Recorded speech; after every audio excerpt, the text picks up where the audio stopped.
Hello everybody, and welcome to the LJL Officially Unofficial Cast. I am your host, Alex, otherwise known as Lexi. I go by MaskedSwan on the interwebs, and I am of course joined by the elegant Initia1ise and the enchanting Nymaera. As I say in every single opportunity, gentlemen, please introduce yourselves.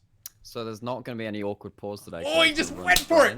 I did it, yeah. I'm learning. I'm slowly learning. You know, like, so I got to cast like a finals this week, so I'm kind of at that next level. I've kind of evolved into my next form. Like Nymaera has evolved into Nymaera. I don't know what actually my evolution it's name just Nymaera. It is evolution. That's it. How did I miss that? That was the...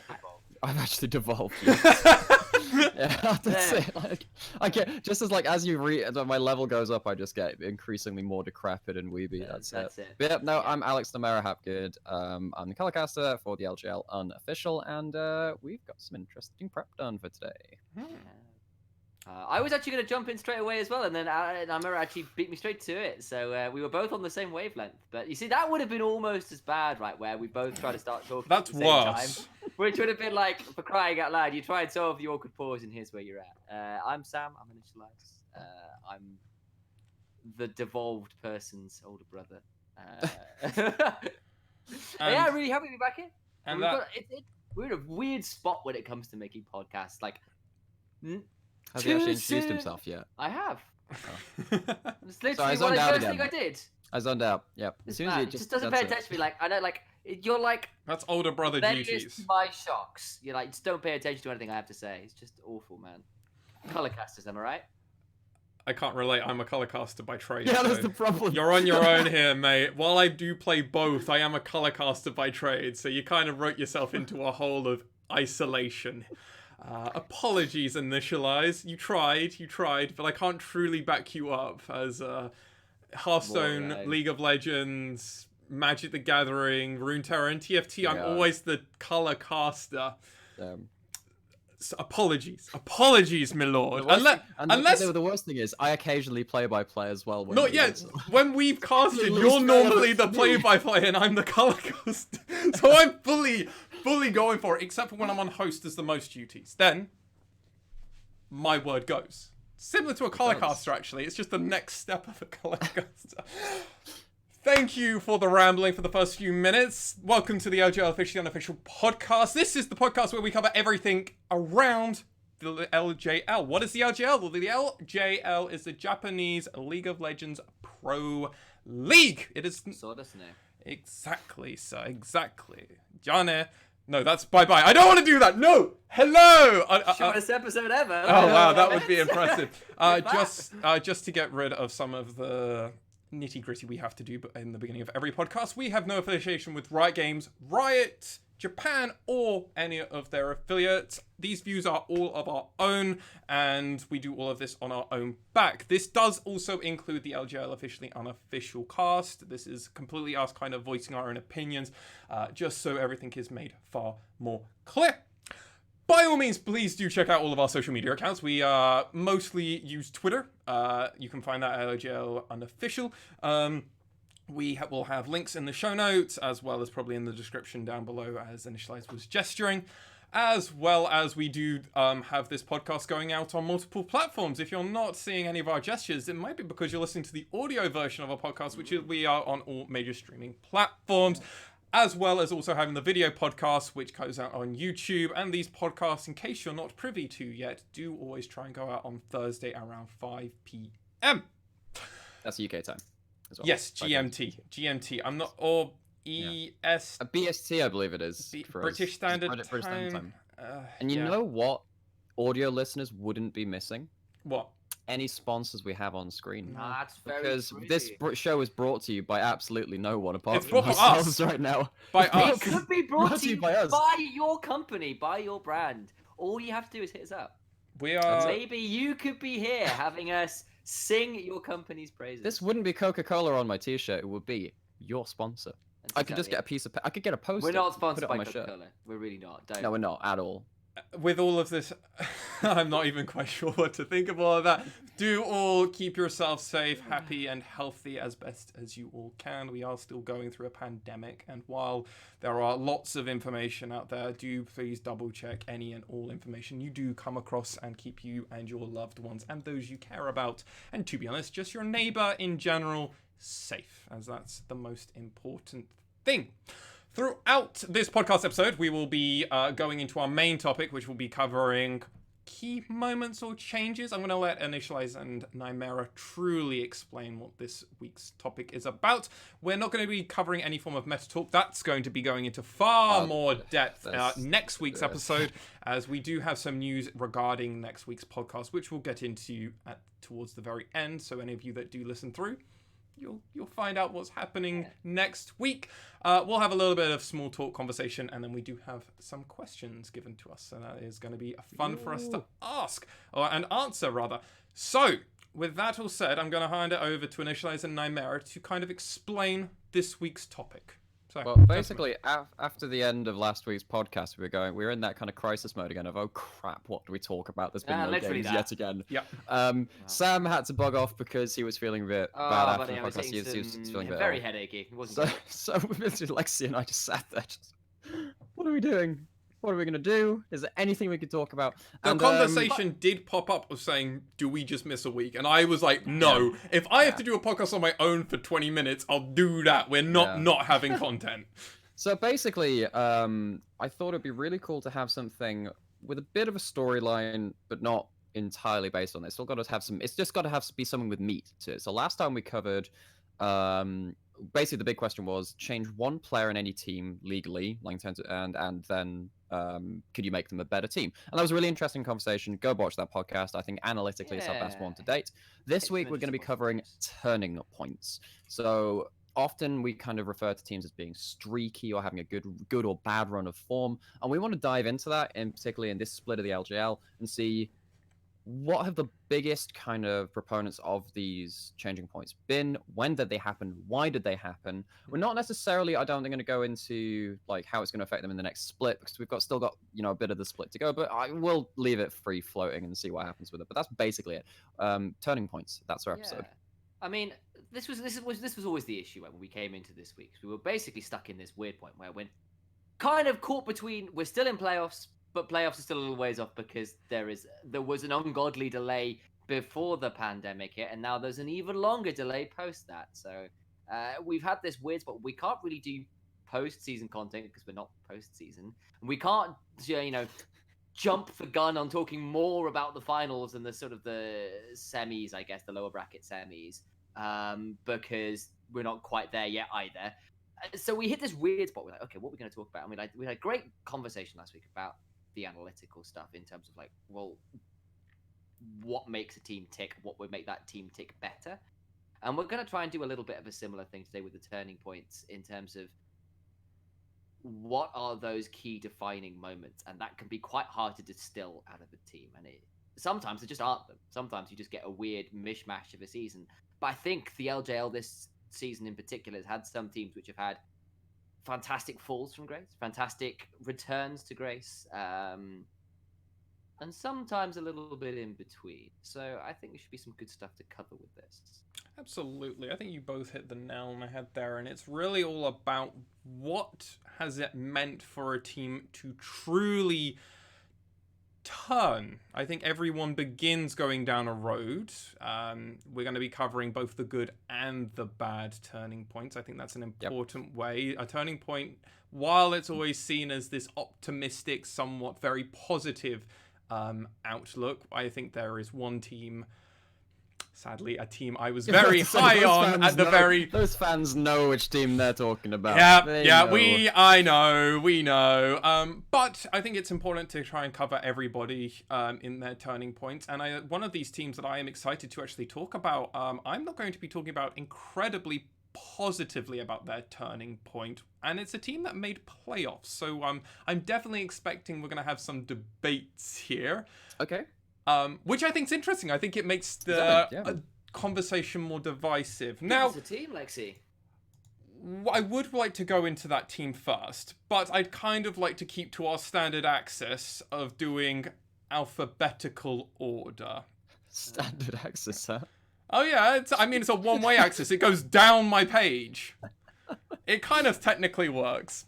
So if you gentlemen will give me the amusement and pleasure of introducing our first team to talk about, and that would be Axis.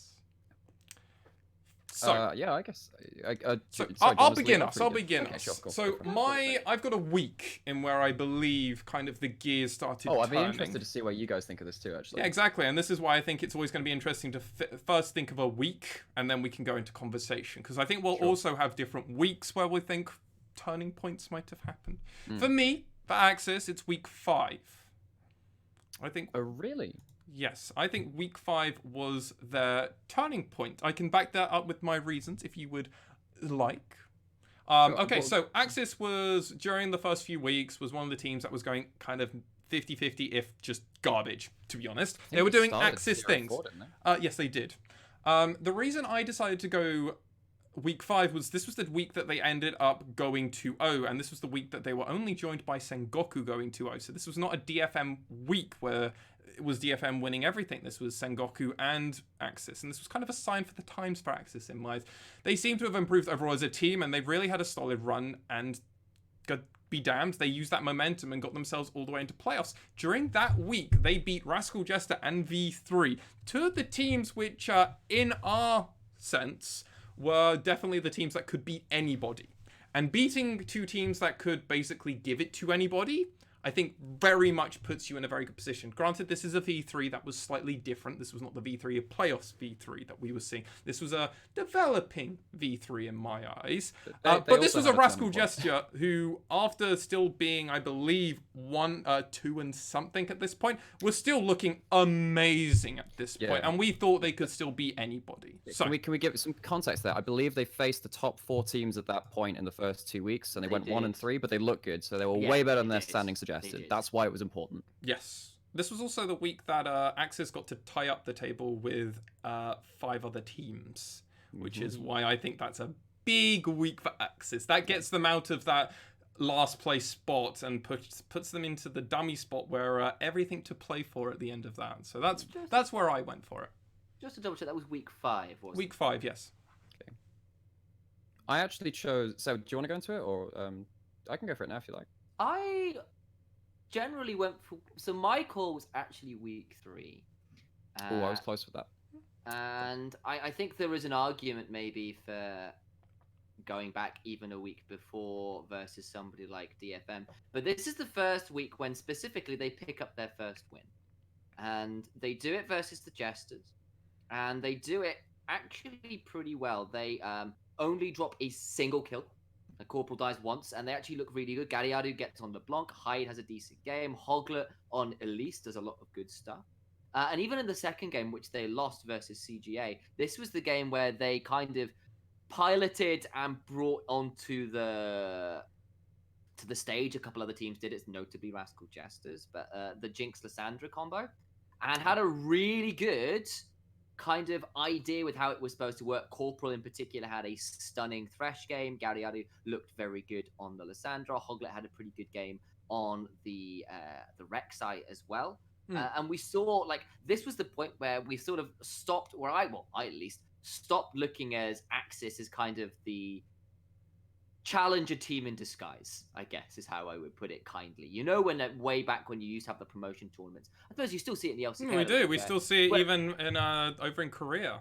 Right, well, exactly, where people come up and then they have to fight with the big boys. When you're suddenly, you've gone from being this kind of, I don't know, pike in a pond, and suddenly you're out in the open ocean, and there's the bloody great white shark of T1 there with Faker at the helm, and you're thinking, you just don't have the firepower or the know-how or the experience to even consider taking down these teams. And that's when, and despite that, people like APK have done quite well out there. But we kind of had this image of Axis where they just weren't quite good enough. And they had some fun and quirky ideas. But this was the week when they came in and they won and they looked good. And they damn near beat CGA outside of some clutch stuff from Gango and Arya on the LeBlanc and the... and Nap too. He picked up the Cho'Gath and was ridiculously strong. So that was the week when I went, these guys are good. So Nymaera, where are you going with this? Week 4. So I'm actually gone different. I thought you might be in the middle from what you were saying. Yeah. So basically, it definitely happy medium. So in terms of so for me, it was definitely in this kind of time zone when they did start picking up the first wins, and obviously that's why we did kind of hark back to week 3, and then their first 2-0 did happen in week 5.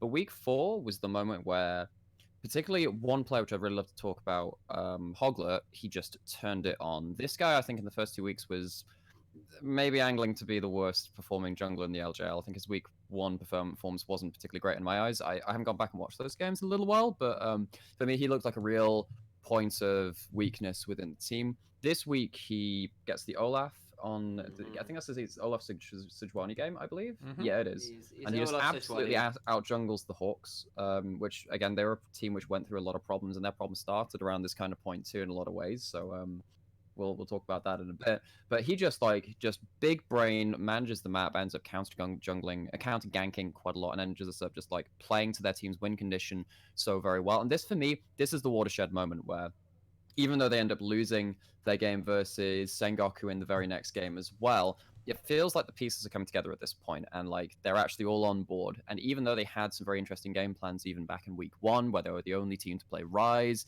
when Rise was still kind of hanging on to the meta a bit, this was when they kind of moved on to a strategy as a team which had a bit more staying power, had a bit better laning phase, and they just ended up transferring it into some really good wins. I think it's really interesting that we each have very valid points for our designated week, and I think that's interesting. So my whole reason is I didn't think they were I just personally wasn't confident enough in them until week 5, and they actually had that 2-0. I totally think that's fair, but this is a team for me where for 2 seasons, for a full year, they were bottom of the table and right off.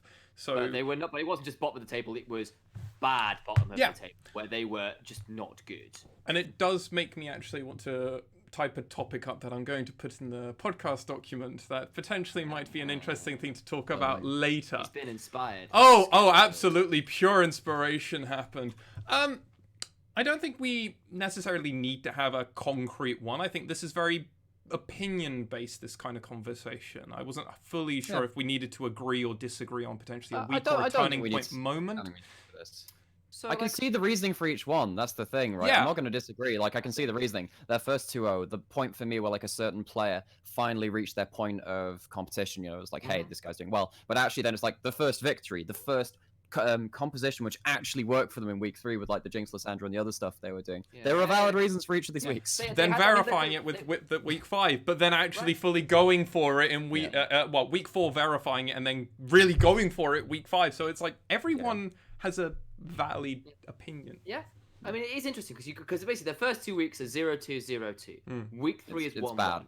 Week 4 is 1-1. Week 5 is 2-0. Well, we were saying as much on the cast, remember, saying like if they want to go 2-0, this is the week to do it, and they did it. They did. And I guess that's for me. That's why when looking at that grand trajectory, I went for week 3. It was like it's that kind of the stop of the downward arc, and that's the kind of that's then kind of from that low point. That's when they start going back.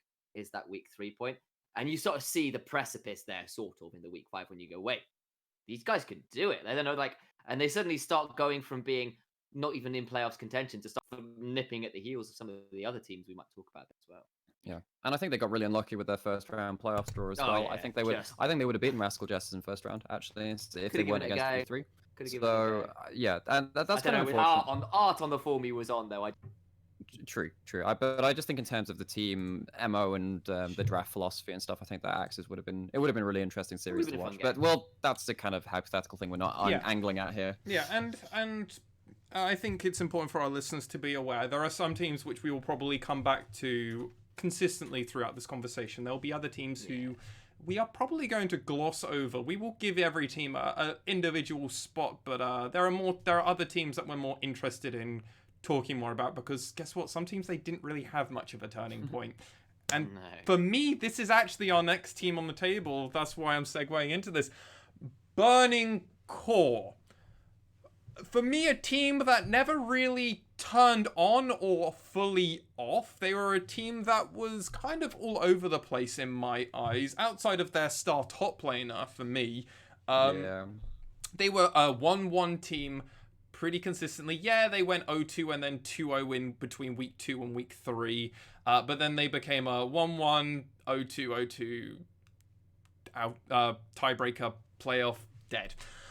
For me, that turning point came in week 5, if we're going to pick anything. Again, week 5, it's a weird week, but they lost 2-0 that week, and they kind of...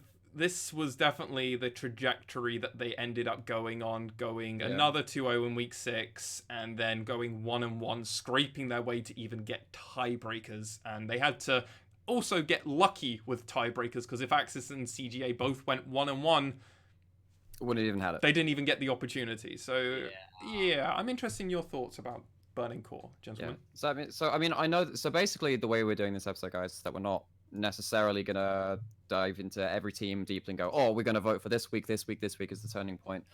Burning Core were absolutely all over the place throughout the entire split. They were going 2-0, 0-2. I'm trying to think exactly where I would put in the turning point.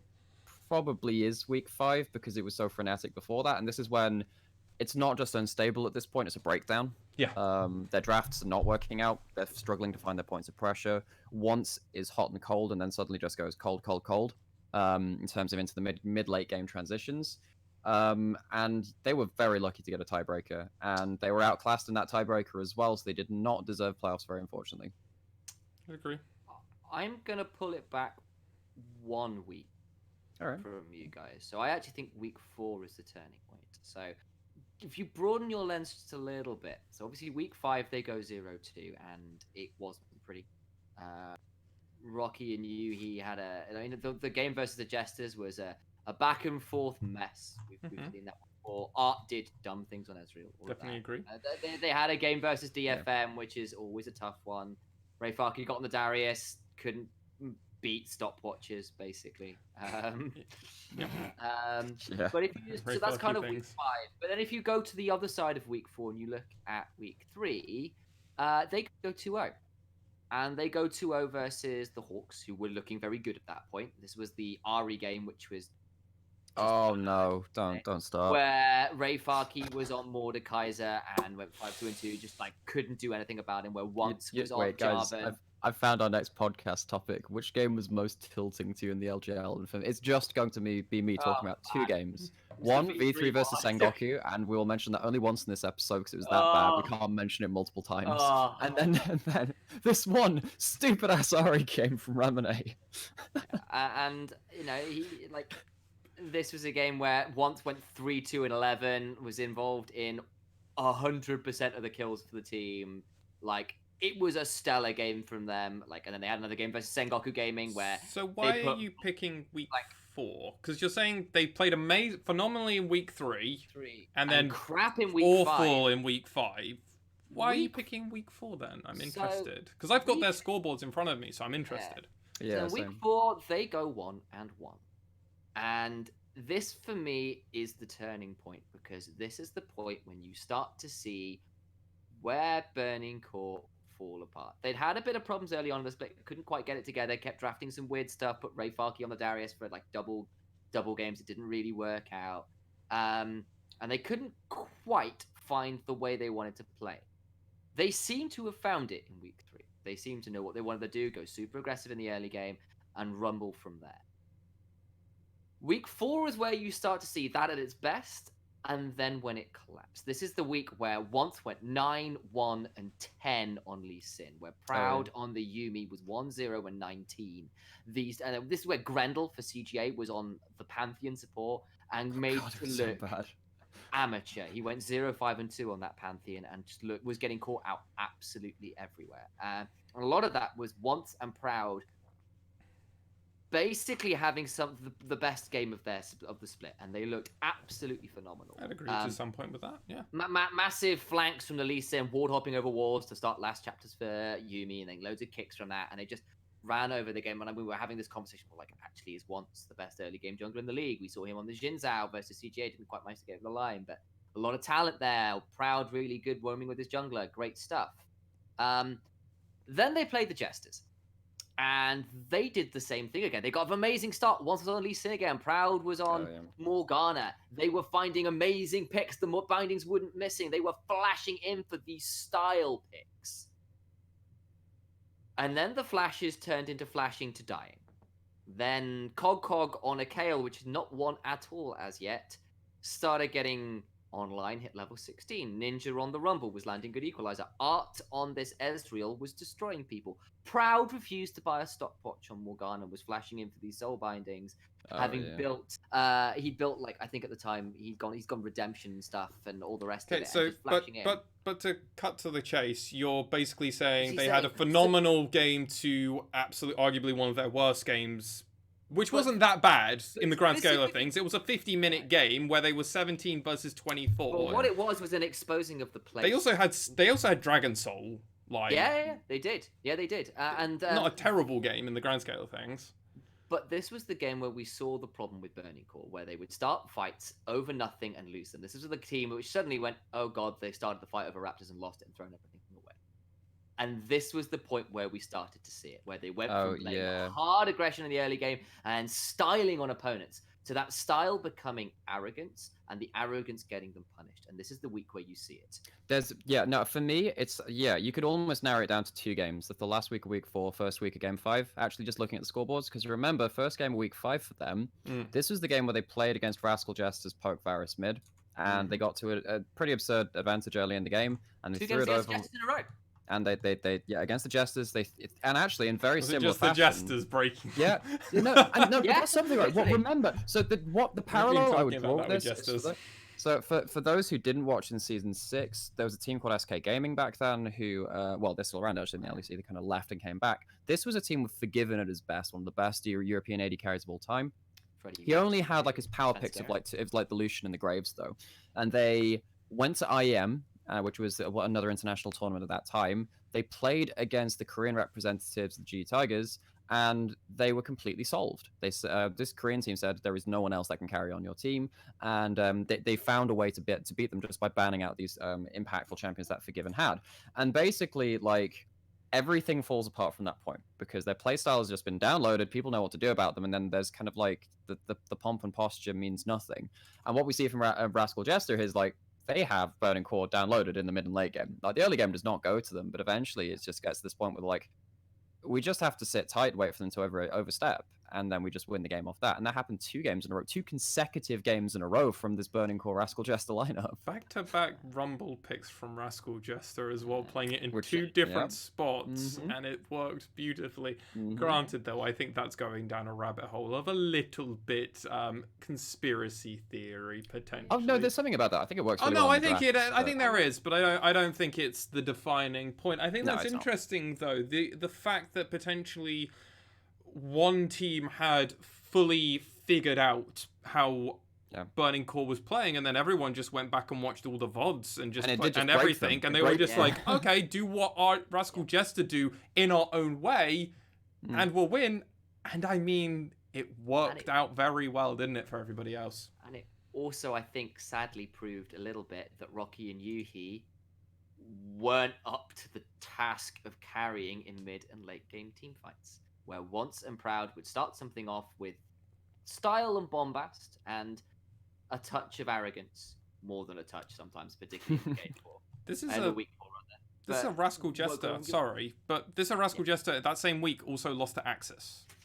Right. Like, this is a Rascal Jester who are playing good, but they can still lose to Axis, but can destroy Burning Core to a degree. With a kill to death disadvantage. Axis at that turning point, Hoglet turning it on. Very true. It does raise a lot of questions. Any closing points about Burning Core?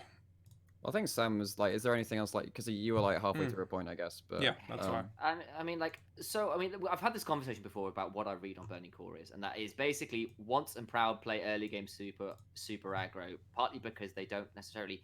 I'm not sure the team can trust Rocky and Yuhi to carry in mid and late, and that worked for a while when Once could style on Lee Sin and stuff and get things going, and Ray Farkey wasn't on Darius in hint.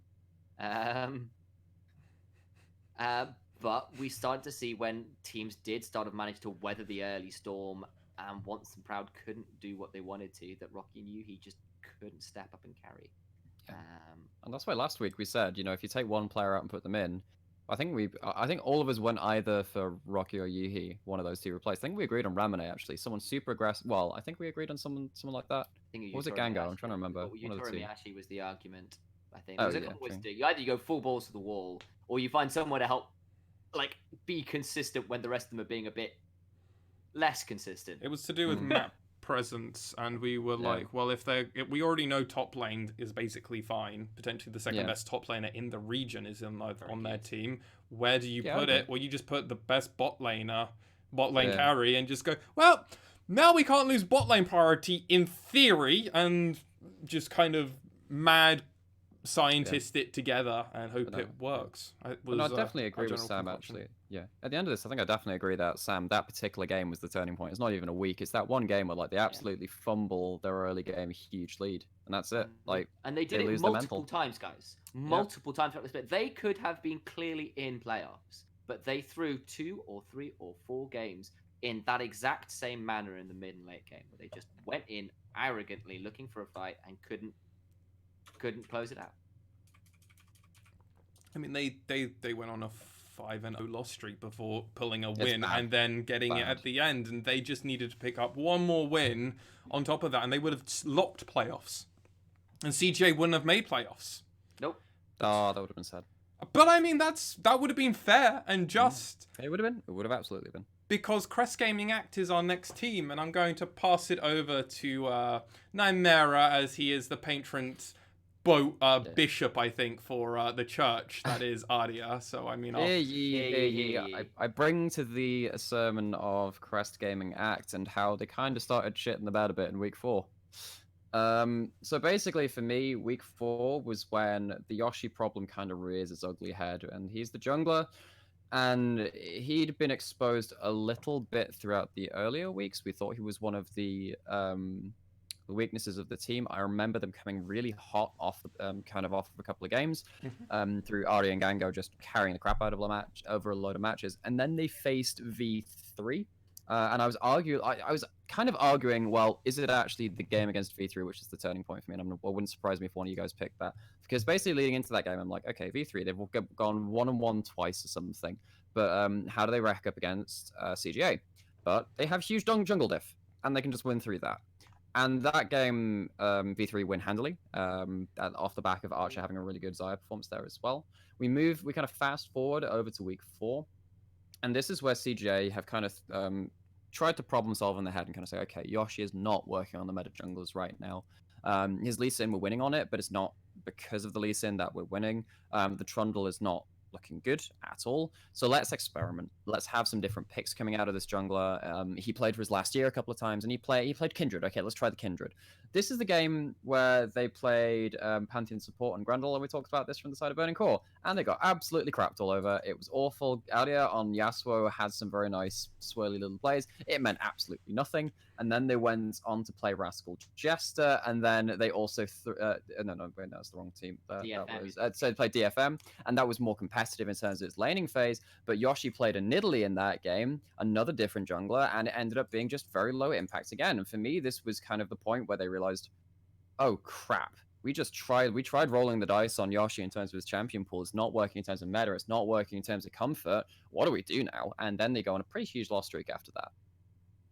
I would definitely agree. I think that's a good place to start this. Initia1ise, your thoughts? I actually completely agree. I think that's a really good point, whether you can start to see, okay, well, let's stick Yoshi on carry junglers that he's confident and comfortable on. He is a Kindred player. That's what he's known for. Mm-hmm. That is the game where Once went 9, went on 10 on Lee Sin for Burning Core. That is the game where Proud on the Yuumi went 1-0-19. The game after is where Ebby picks up Vladimir and goes 6-0-7 and slaughters them in team fights. Where Utapon goes 6-1 on 2 on the Misfortune. And there is that conversation. I think the other side of the coin, apart from the issue with Yoshi's champion pools, is Grendel's positioning. And if you go, so it's an issue in this one. It's an issue in this week too. 0-5-2 on the Pantheon. The week before as well. That is the game where they go 1-1. They were lucky to beat Axis in that week, when that was the game where Axis went for the Jinx Lissandra, and they were losing that game pretty handily. Grendel was consistently getting caught out, and there was one team fight later on where they caught Grendel and still managed to win the team fight anyway and find a victory outside of it, but Grendel had a pretty poor one there. And this is also the starting point where that last game of week 3 is when we start seeing Gango being put on Callista duty, basically to have Fate to keep Grendel alive. And this is the point, that kind of end of week 3 into week 4, where we started saying, well, Grendel is playing aggressively and getting punished for it, needs Gango to keep him alive. Yoshi doesn't have an effective champion pool. What the hell do we do? And this is the crutch of it right here. Okay. I think you both raised some good points. Yeah, go for it, Nymaera. Because there is actually a secondary turning point for this team. I can agree. In a lot of ways. It is the tiebreaker match. The very last game of the regular split. And I almost referred to it as a turning point at the time, actually, because... Do you mind if I go into my one before we go down? Yeah, sorry, my bad. But no, go into that. Yeah, absolutely. Sorry, my bad. I'm actually I think this is going to be a trend for us moving forward. I have leaned further on latter weeks than the earlier weeks, which you both have been leaning towards. My big problem was them actually during week 6, and this was something I actually went down a rabbit hole for. So this was a week where DFM gave them a very close game. Actually, arguably, they were ahead of DFM, but DFM did end up getting Dragon Soul after one really good fight, and they were able to just slowly put it together. However, Ardia was forced very low in a later team fight, and then basically forced CGA to fight a 4v5 versus DFM. DFM were able to secure Baron. However, this wasn't the actual end part of it, and if you go on another 5 more minutes, they have another team fight. Problem is, DFM, even with them having Dragon Soul and Baron, their team comp didn't scale enough to actually allow them to fully win the game. However, Ebby, being the teleporting god that he is, was able to teleport back and end the game. If you want a timestamp for that, dear listener or viewer, it is 33 minutes and 30 seconds is where the game really gets weird. They were fighting over Elder Drake, and then DFM were just like, fuck it, Ebby, you go sort us out, and then Ebby wins the game. Was that a game that DFM necessarily were going to win? Probably not, unless they actually got the Elder Dragon as well as on top of everything else. Because CJ's comp, they were ahead of their game for the beginning 10 minutes, but then DFM did what they slowly do, ekes an advantage, and CGA just kind of fell apart. And even with that, Ardia was still trying to do very flashy things. Problem was going sometimes 5v1, forcing CGA into awkward spots.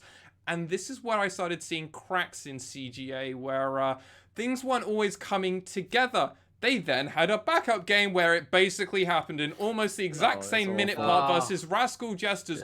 Jesters had no right in winning that game. They know that, but at 33 minutes and 20 seconds, not 30 seconds this time, 20 seconds, we have the fight where,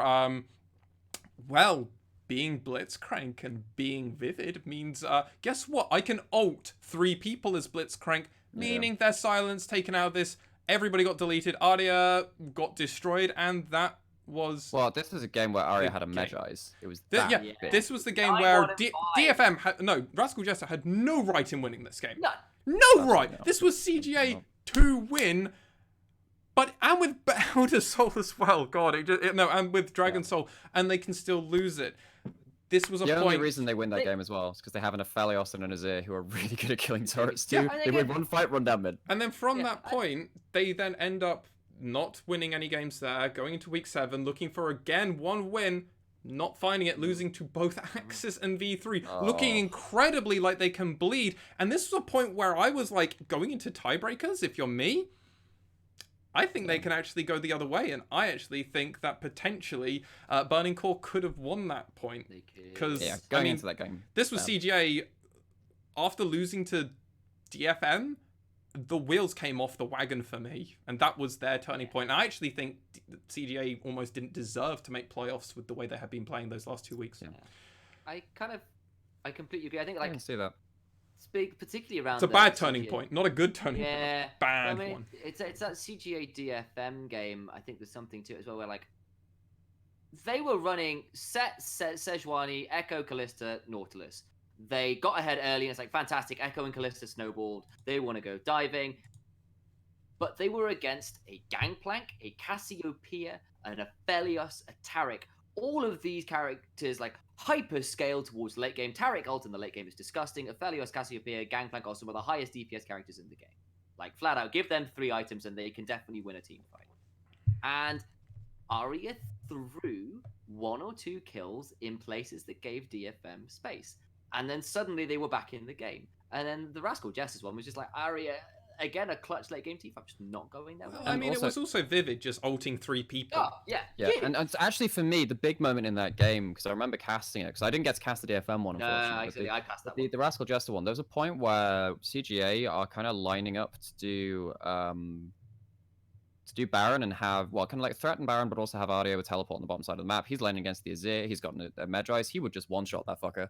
And he just never pulls the trigger. They never find a point to do that. They kind of get their panties in a twist, really, and they start the Dragon early. Not Dragon, they start the Baron early, and then kind of like, I'm trying to remember if they take a bad fight around then, actually, or it just doesn't work out. Was it a Baron steal, actually? Was it Dragon steal, if I think? Was yeah, something like that. But anyway, like, they end up, like, having this point. No, they end up securing the Baron, but I was there, I'm like, if you end up killing Azir here, you can push in for so much. It just felt like the awareness and the patience and the poise was just not there in that game, and that's exactly the same reason why the team fight around the Dragon ended up getting lost. They pump all their cooldowns into Hachimecha, who gets caught before the Dragon. Doing her role as Sejuani as tank the damage. And then literally just like they ended up funneling up into the bottom brush on the bottom side of mid lane, and they find an Azir and a Blitzcrank there, and like Arya dashes forward, immediately silenced, and Azir just one-shots him. And yeah, Aphelios is that too. It's just the game's over. That's it. The game's over. It doesn't matter if you have enough. If you're silenced, you can't zone it either. And because it was, had gone to that 30-minute mark, the game was over upon that fight. And that was a fight that CGA were probably like, cool, we just get them now and we win. But they weren't working as a unit. It was almost like Arya was playing solo queue, and the rest of the team were also playing solo queue, and didn't go great. But you both also wanted to talk about playoffs and that tiebreaker match. Oh, yeah. Oh, sorry. Yeah, I kind of jumped the gun a bit early on that. But basically, there is another turning point for CJ because actually they ended up going to playoffs. More than just going to playoffs, they won in the first round too. They ended up falling. They had 2-3-2 series against teams that arguably, well, before playoffs, we'd said absolutely outclassed them at that point. And for me, that starts at the tiebreaker, where they absolutely dismantle Burning Core, and they have a fantastic draft. They pick Vladimir for Arya for maybe the second time that split. They pick, they have, I'm trying to remember who was in top lane, but Nap ends up just like taking it to Ray Farkey of all people.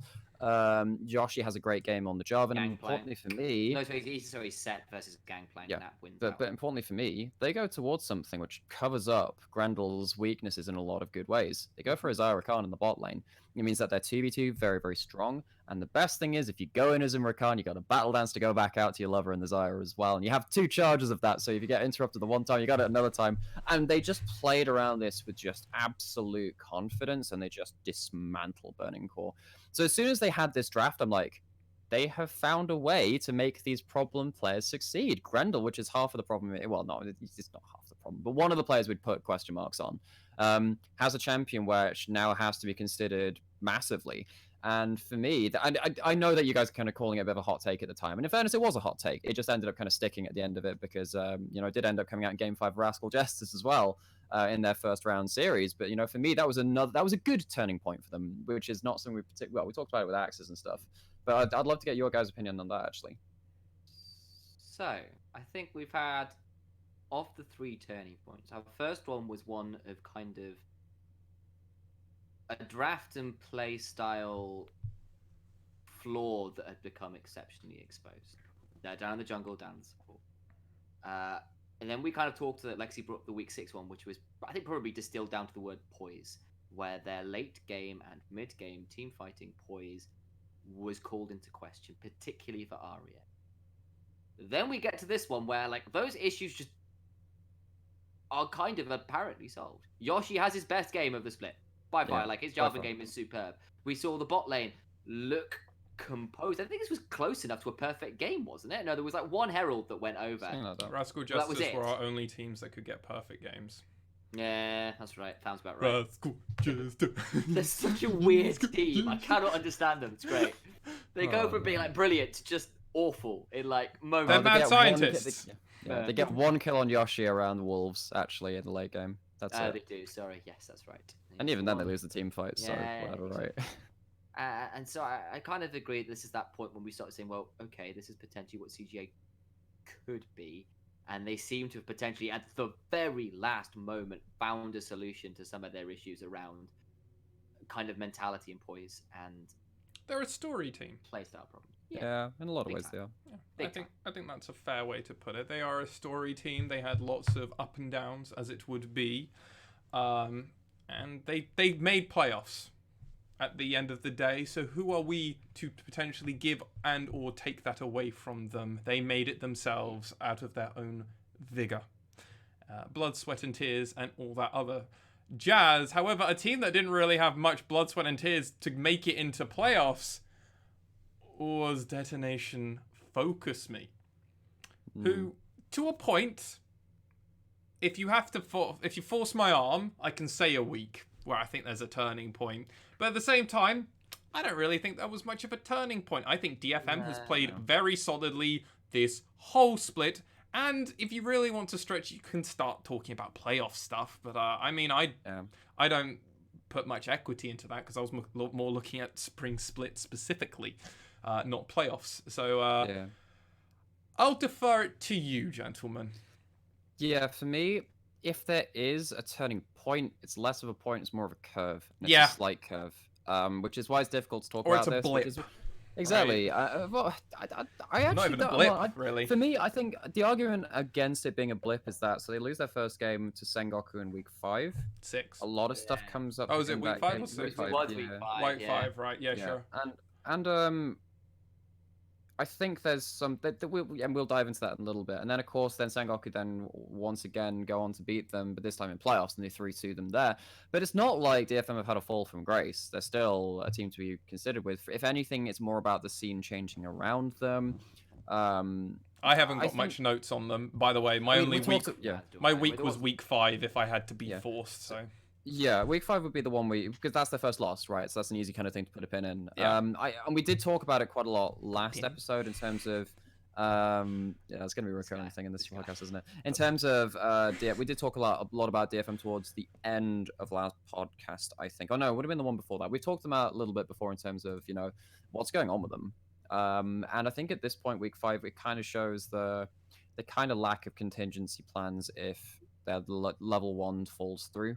So if Steel gets disrupted, what are they doing? We saw that kind of happen again a number of times throughout the rest of it, and this was kind of the first time we really saw that. So if you're really going to force my hand, it's week 5, and the reason it is because they don't really have contingency plans in the early game if things start going wrong, particularly at level 1. But it's kind of looking for something that isn't there in terms of a turning point. It's very shallow. Go on, DFM fanboy. Take the floor. So I think actually my argument, interesting, would be potentially a slightly positive one, and that would be for week 3. May I cast your eyes to DFM? I think I can see that. Game 1. So the first game versus Sengoku, way back in week 3, and this is where DFM. We were having a conversation, specifically Nymaera and the rest of us on podcasts and stuff. We're basically saying we weren't sure whether the LJL could 1-3-1, whether they could play the side lanes appropriately, whether they could play the map in a way that was not rely on actually grouping up for team fights around objectives, basically, and then winning macro because of that. And DFM basically played the really aggressive game of saying, well, actually, we're going to give up objectives and just play for the side lanes and towers.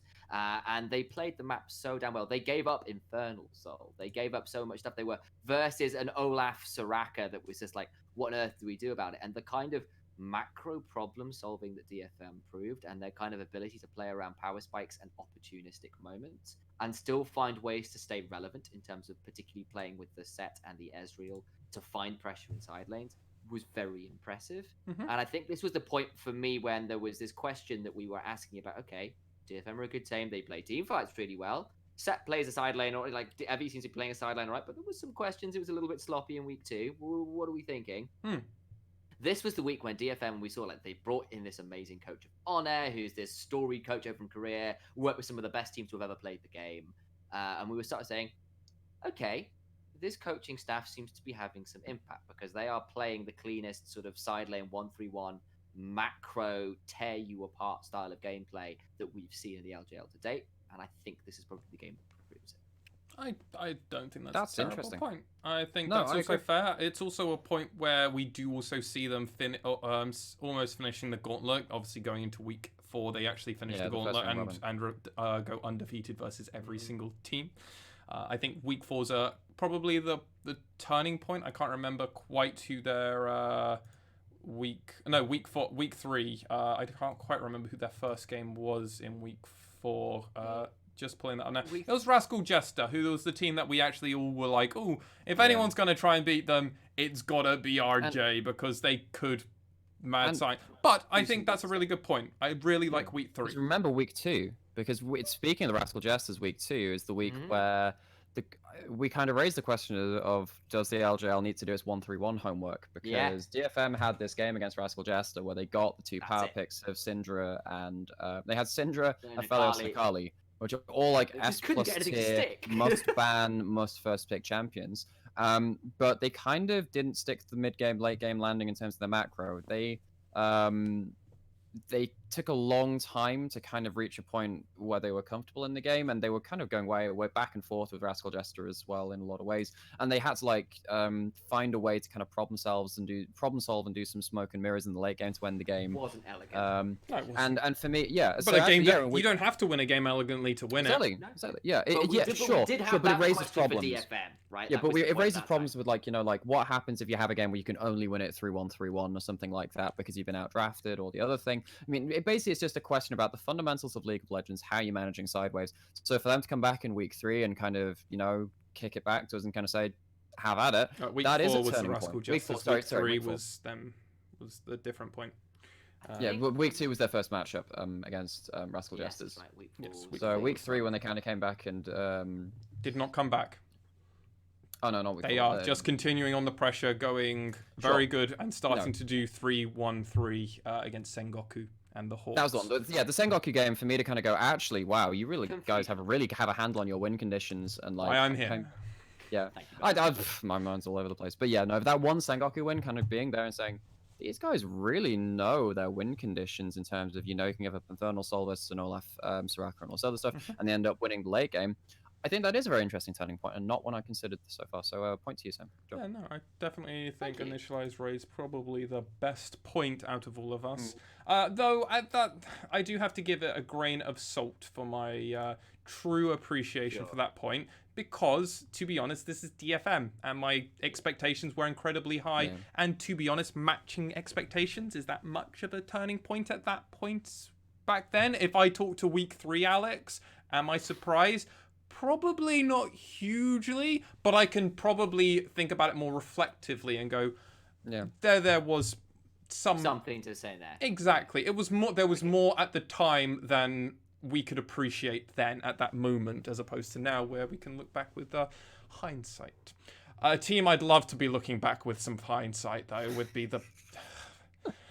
I'm gonna take this one. Yeah. So, the Fukuoka SoftBank Hawks Gaming. It's been a while since I've said that full title. God, this was a team that I was so high on. I mean, Not just you. No, we all put them in our top 3. Like, this guy's gonna be the winner of the split. Like, there were people who were really hyping this team up. And they were all in our top 3, top 4 teams going into this. We all had high expectations for the region and for the LJL specifically, partly because USG had disappeared, but the SoftBank had decided to sponsor a team and really bring a team in. That's a lot of money. And their lineup looks good. A bit of a few question marks, but you know what? I believe them. God damn it, Hawks. God damn it. My turning point for them is week 3, and it just went downhill from there. They began okay. Week 2 was... they were tied for 2nd place. I mean, great. And then basically after week 3, it was... week 3 basically started the beginning of the end for them. And it's depressing to say that as a person that was very high on them, but literally going 1-1, 1-1. And yeah, you could start the argument for... week 5 being their first O2, but I'll be real, the problem started in week 3 for me. I agree, and for me, it showed like yeah. if Ramune didn't have pressure in mid lane, what does this team do? I'd like to throw some stats at you if that's okay, because I did some things. So, by all means. I looked at their most played champions, and there's a champion which is tied for their most played, which is Misfortune. Do you know how many wins the Hawks had on Misfortune? None. None, was it? They had no wins on Misfortune over 5 games. Yep. And they just showed they couldn't play. It didn't matter about their champion pools in a lot of ways in the bot lane or whatever. You know, they had an okay win rate on a failure, so it was like, okay, actually no, it wasn't. It was like 40%. The problem with the win rates is that when you've lost so many games, it kind of spurs everything. So when you have like a 40% win rate, it's like, oh, they won some games on that. That's nice. I mean, it's like, but the Misfortune being 0-5 is really sucky for this team. Yeah. I mean, it's like talking bad about, say, like Teddy on the Jin Air Green Wings. Probably had a fairly bad win rate on a number of champions, despite looking really good on them. Things like, is Teddy's Ezreal really good? Yes. Does he have the best win rate on Jin Air? No. But that's just because Jin Air were bad. That's not because Teddy was. So that's the reason it can get a bit tricky. So I think week 3, I agree. I think this is a team where they went 3-1 to then go 3-3 in week 3, going 0-2, then going 1-1, and then going 0-2, 0-2, 0-2, 0-2. Yep. It was just a sign of actual things to come. While at the time we were surprised. Obviously, their loss to the DFM was a stomp. Somewhat expected. A stomp. We thought they'd give them more of a fight. We expected a loss, but not that bad. But then to also lose as badly, if not maybe worse, to Burning Core. It was really bad. It was a sign of thing to come. And to be honest, Ramune picking up Ari in the mid lane in that game against. Very bad. It was very bad. But I mean, this is a team where I think when we were talking about our switches for the Hawks, last week's episode of the podcast, I mean, to be honest, the team's just a mess. Yeah, it's not great. They might need another split, and maybe come summer split, they might be a completely different team with the exact same lineup, and we go, they just needed some time. But sometimes you don't get more time, do you, Mr. Freeman? You don't. I've been playing a lot of Half-Life games recently, so... No, really? You, of all people? I love Half-Life. I'm so sad about I can't play Alex. Oh my god, I've been looking at VR stuff. Sorry, I am diverging horribly, but that makes me happier than what I'm dealing with the anxiety and stress of the Hawks, because god damn! Yeah. I think this week revealed 2 things for me particularly. 1. Week 3. The Hawks. Yeah, week 3. So for the Hawks. So this is where the turning point basically went. Like, actually, this team looks aimless if Ramune and Tussle don't have agency. If they don't have shove and don't get to be proactive with those 2 players, they look really lost. And that basically reveals another issue, which is that Dasher is thirsty as all hell for the 1v1. And that works out. Sometimes you've got a solo card heavy. That's pretty good going. Camille into Aatrox, you can do that. But it also means that sometimes people like Gang and Steel are there in the top lane, there to turn around that 1v1 into a 1v3. And when your mid lane and jungle are kind of pushed back, that 1v1 is not going to be a 1v1, buddy. Or Hoglet in that week 4 game. Where Dasher had the Aurelia versus the Gangplank.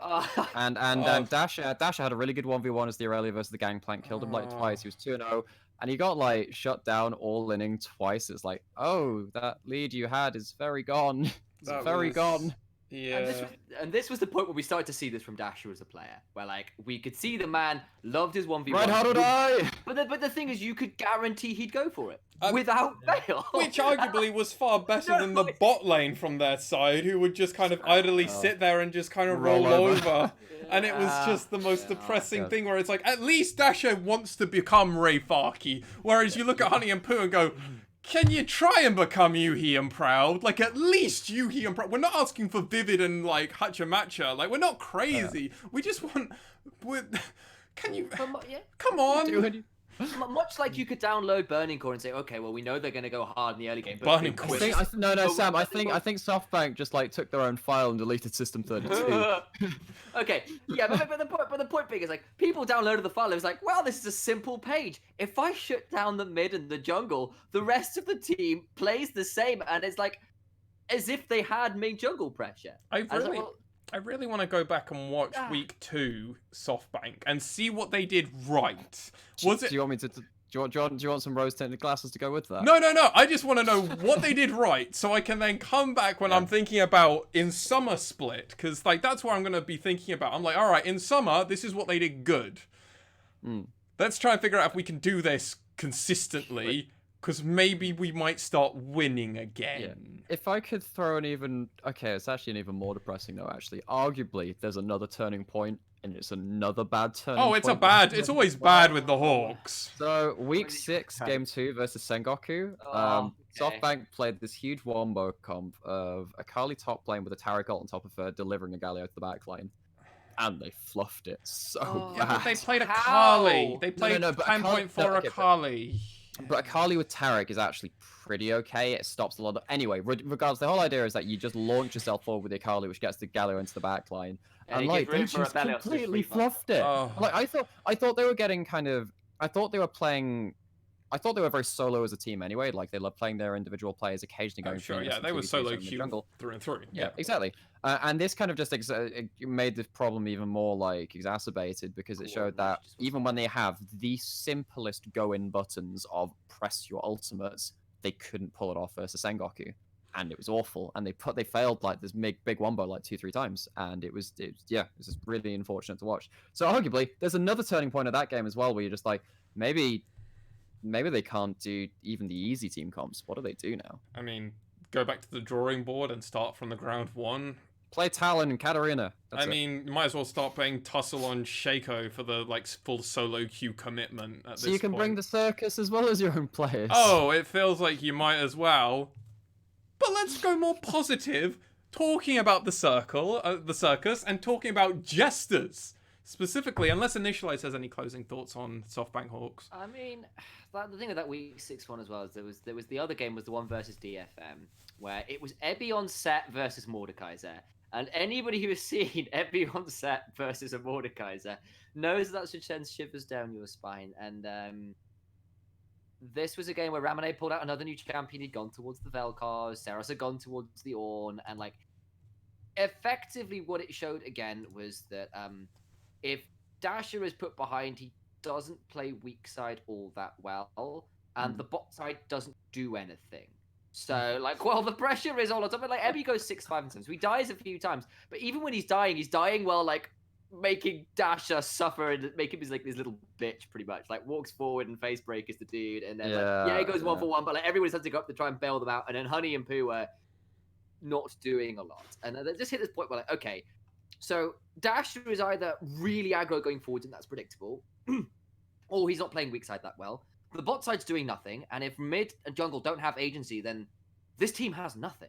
I mean, the Hawks were still banning against DFM the 3 picks that other teams had stopped doing. They were still banning Heimer, but they weren't banning Ziggs and Karma anymore. But, I mean, CGA, when they lost that same week to DFM, which is a week that they probably would not like to look back on, they only banned Heimer. And that thing, every other team had stopped giving respect to DFM in their core picks. They started fleshing out and going, actually, let's make sure you don't get Olaf in some spots, and let's start doing some other stuff. Sengoku to the extreme now just don't even ban that stuff, as we saw in their series. SoftBank are so behind the curve of everybody else.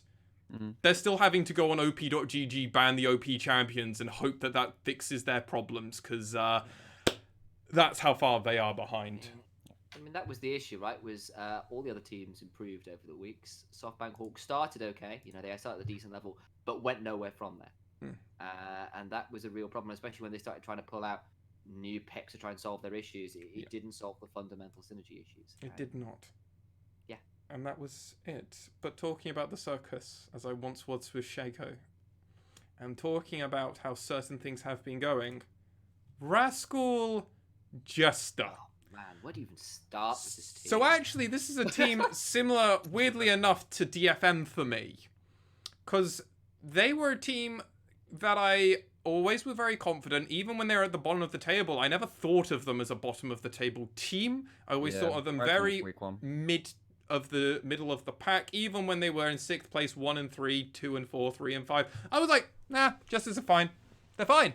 I don't think I ever really, outside of maybe week 5, had a few questions. But they won game. They went 1-1 in week 5, so I can't really be saying that.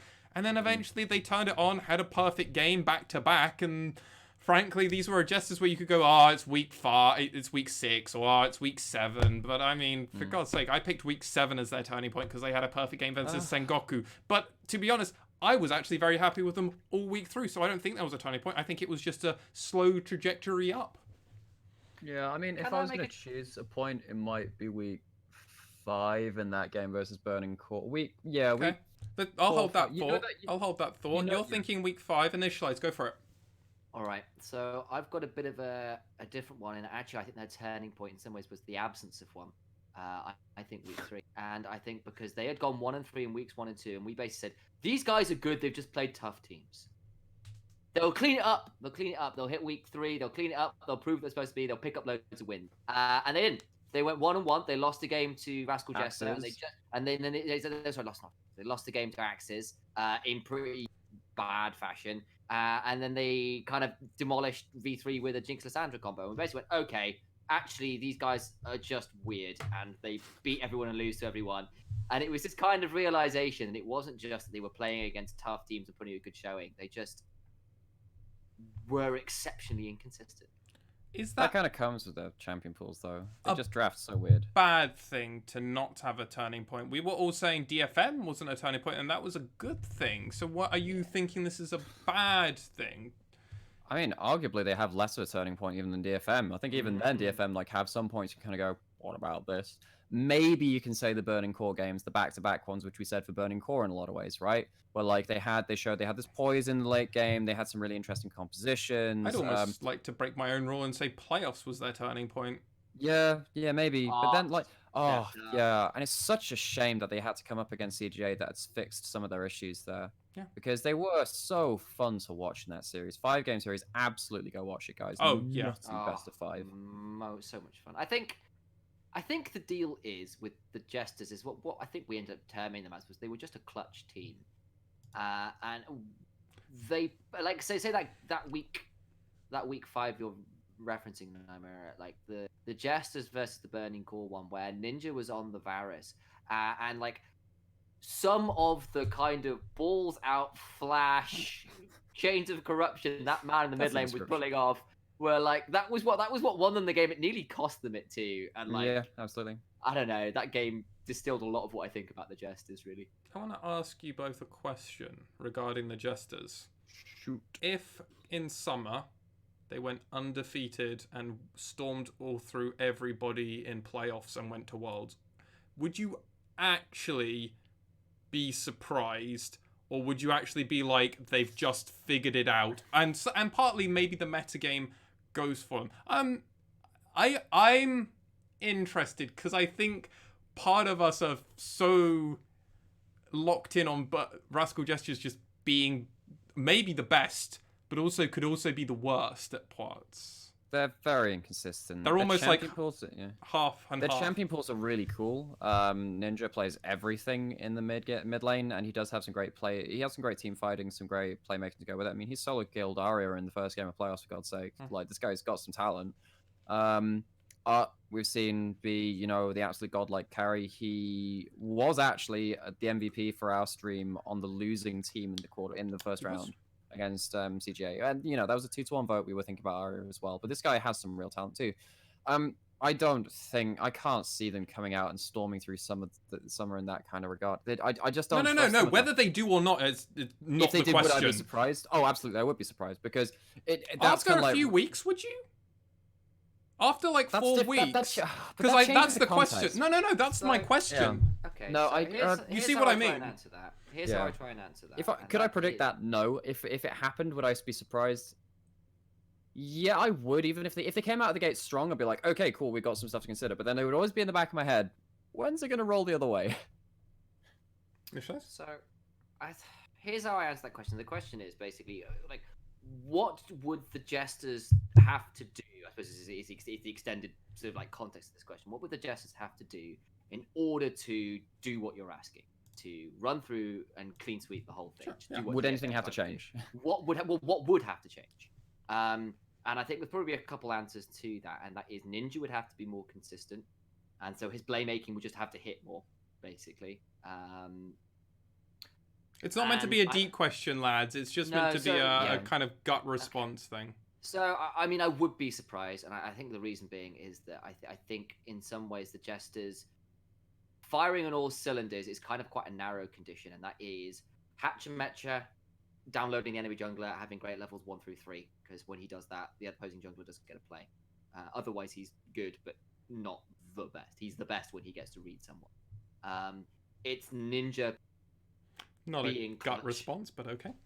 Well, yeah. Keep going. I mean, this is the reason for the gut, I guess. And then the last thing is art just being great. Art's very good. Yeah. If you can basically feed him every game and get him to do what, Uzi or Double Lift or whoever, then that kind of Vayne get to do. Sure.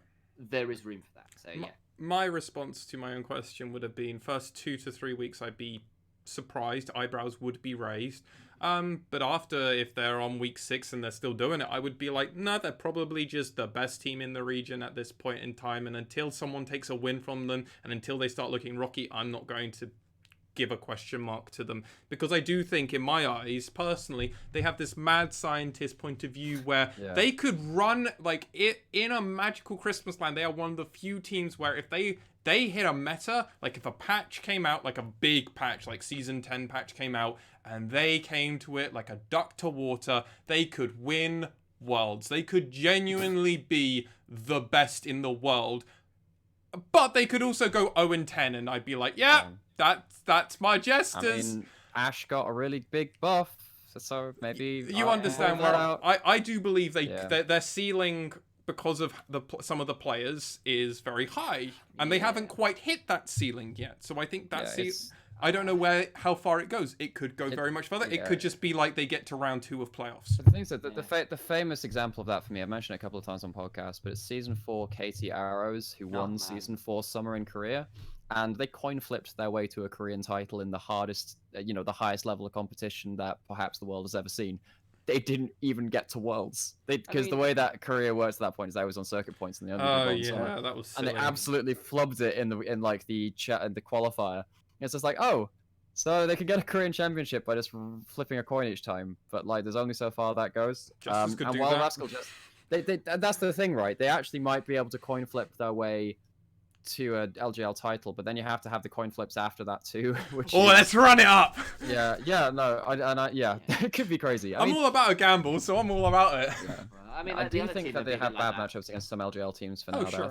I think that Sengoku are just way too consistent for them to tear apart. But then they just sometimes download enemy teams and they just run through them. But Blank is really good at that. Whatever. Lots of different stuff. I think the Jesters are a smart team. I think they sometimes just... The smartest in my eyes sometimes. Yeah, they can very much in be. a lot of ways. I just sometimes think their win conditions can be a little narrow because they normally rely on, does Ninja make a play or is Art consistent? True. That is very true. And I'm not sure they always have that many win conditions outside of that, and that's my worry. On the other hand, they're pretty good win conditions, so you can do quite a lot with that. So that is fair. Talking about Sengoku, that's going to be our next team, our penultimate team. I already have my notes on this, but I want to actually pass it to Initia1ise first to grab his thoughts regarding Sengoku Gaming. For me, the turning point is Week 5, and it's versus DFM, and it was basically before this, Sengoku Gaming were winning, and we really felt ugly about the way they were winning. Week 4 was something. They won those games in Week 4. I don't really want to consider them wins because they were just really damn ugly. The one versus Axis was difficult, and like Blank and Apperman had a horrendous game. They went 0-5 and 7 on the Gragas. They were 0-2 and 2 for the Gnar. And the V3 one was the game that nearly broke Nymaera. That was a 56-minute game. So bad. It was Yutora Mayashi dragging the corpse of his team and Pyrian kind of offering a pat on the shoulder occasionally while the rest of his team was like, oh no. It was something. I'm probably being a little unfair to the double Infinity Edge gangplank there as well. But anyway, it was a bit of a mess. Absolute mess. So bad. But then they hit Week 5 and we're like, oh my days, they're going up against DFM. Finally, someone could put Sengoku out their misery. And they do the absolute opposite. Blank picks up Elise, Pyrian picks up Nocturne mid, and they basically go, if we roam down bot and punish Utapon and gang for being disrespectfully like pressured or pressuring disrespectfully, we can shut this game down. And they did. They put Yutabone Gang in serious hole. Blank ran over the game on Elise, and this was kind of Blank going off his it was the switch from 6-1-2 to the Blank Knight. It's what he's done so many times over his history, where he has these horrific streaks where he's either the best jungler in the world or the absolute worst, and this is where he really turned it on. And I think this is the game to prove it, where they went from being really ugly wins to winning in stylish fashion, which I think eventually led to them getting the 3-2 win in the upper bracket. Well, coming second place, and then having a deep run so far into playoffs. Yeah, they're in finals, so they're second at best. Or worst, rather. Yeah, Nymaera? No, I agree. Like, for some reason, I've written down week 4, and I'm like, wait, what am I actually on here? No, it's week 5. They look super clean at this point. So I think I'm trying to remember what the game it was when they had... It would have been versus CGA, and that would have been like week 2 or something, where, like, we started forming this narrative of Sengoku love playing around their objectives. They love having this controlled style, and they just throw.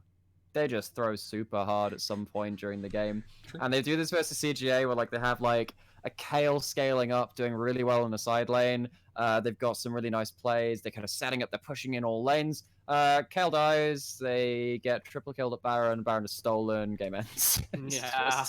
It's like, legitimately, imagine the worst case scenario for the game right now. Imagine one step worse. It really would suck for them for a bit. And then, like, week 4, they pulled out a 2-0. But because it wasn't we still had this narrative of... We still had this narrative. We're just waiting for the throw. We're waiting for the... It's going to happen. It's going to... Okay, I guess they won this time. And then the second game. Okay, they're going to throw... Okay, fine, 2-0. And then we kind of realized that after the broadcast, like, oh, so this team did really well, and this team went... What did Sengoku go? Oh, they went 2-0. Wait, what? Sengoku went 2-0? That's... I just did not clock that.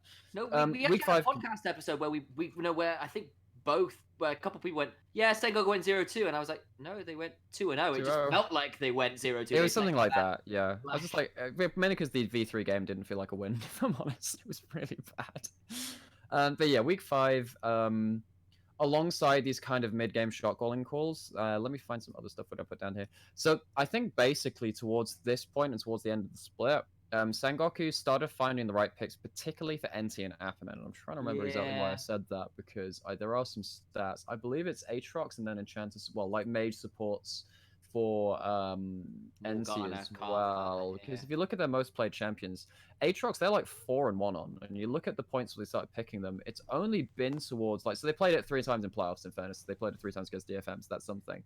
But, like, it's just kind of... It's not just these picks, effectively.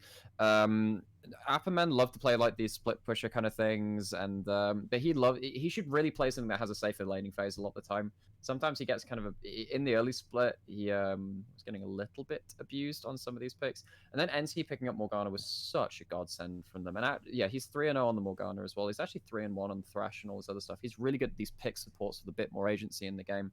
And I think that really turned around their split for them, but it did start at week 5 when they just cleaned up their act on just a whole meta level, and of course, Blank Empyrean stepped the fuck up too.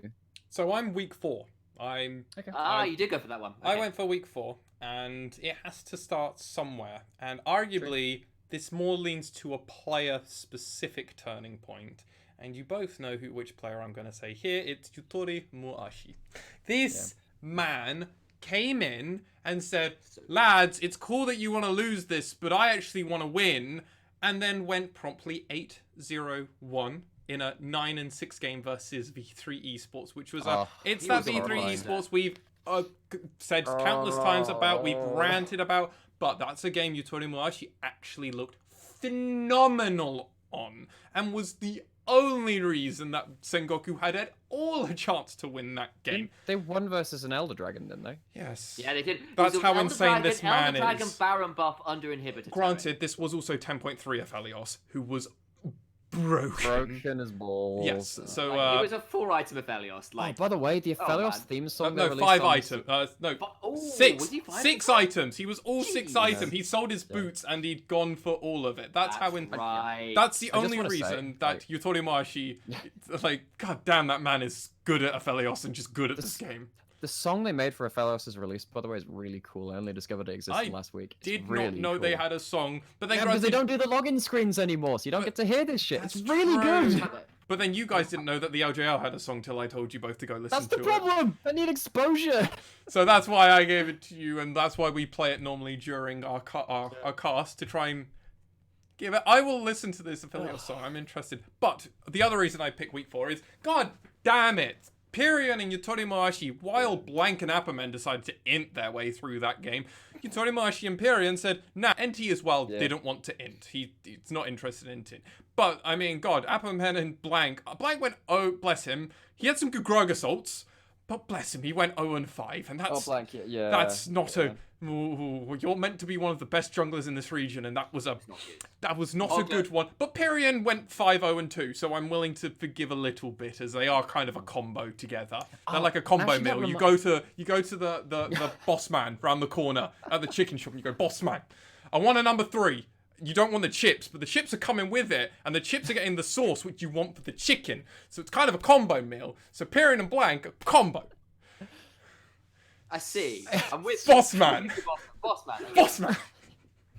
Not Boss Nass not Boss Nass from the For our international listeners, you have no idea what kind of British terminology, but if you ever go to a shop, chili and garlic and some cheese, please. Oh yeah, there's just the guy at the desk who just like, he's a real guy. If you go into a newsagent, if you go into a convenience store or like a fast food takeout, and the gentleman there knows everybody and it greets everybody with normally a very warmly but hearty hello, you know that's boss man. What are we getting you, boss man? It's alright, boss man. Boss man. But yeah, Sengoku became boss man in my eyes in week 4. But I also would concede the fact that they were not clean, and it was only really for Yutori and Pyrion that was their turning week. And that's why I think that week 5 is their true turning week, because that's not only when 2 players of the team came out, it was a unit that came out. So I'm willing to concede the fact that potentially you're both correct. Granted, Nymaera flip-flopped on that. Just remember, actually, that I'm remembering back to... I used to have a load of issues with Sengoku's draft and how they just didn't... Oh, God, you hate their drafting back then. Oh, it was so bad. It was really bad. And then you look at this week... Sorry, was it week 4 you were saying? Yeah, it was. Let me go back. Week 4 was not a good draft either. Yeah, you go just like... Finally, they drafted themselves the Sejuani, but it was against a load of disengage. Because you got the Orn with the ult. Okay, I'm gonna draft Sejuani into Trundle.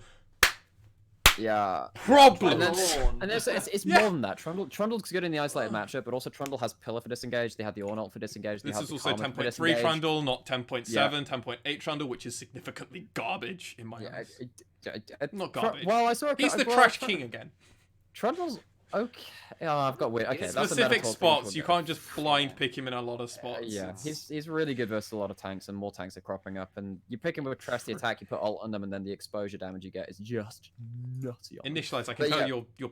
No, but there's one more thing. Basically, I called out before this game, Pyrion wants to pick up Orianna. I called it in advance, like, this guy needs something reliable late game. He picked it up. It was a really good pick. I also think so. Specific is still week 4. So Sengoku versus Axis. This is the game where Blank went 0-5-7 on the Gragas, where App went 0-2-2 on the Gnar. And that was another issue for me. Was Apperman was in a counter matchup versus a Gangplank, Gnar versus GP, go 0-2-2. Nothing happens. Like, it's not good. They end up basically winning because Pyrion has some clutch stuff on the LeBlanc, and Yutori actually stays alive. NT died for his sins, but yeah. But it was that similar deal where at least this week, Blank and Apperman just didn't seem to be on the right page with the rest of the team.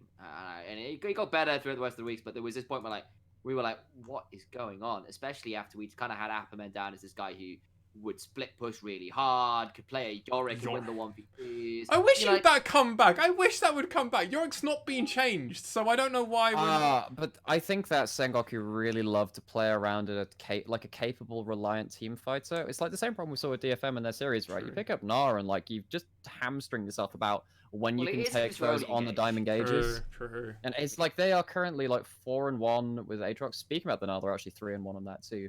But so there are only 3 picks which they played more than once this split including playoffs.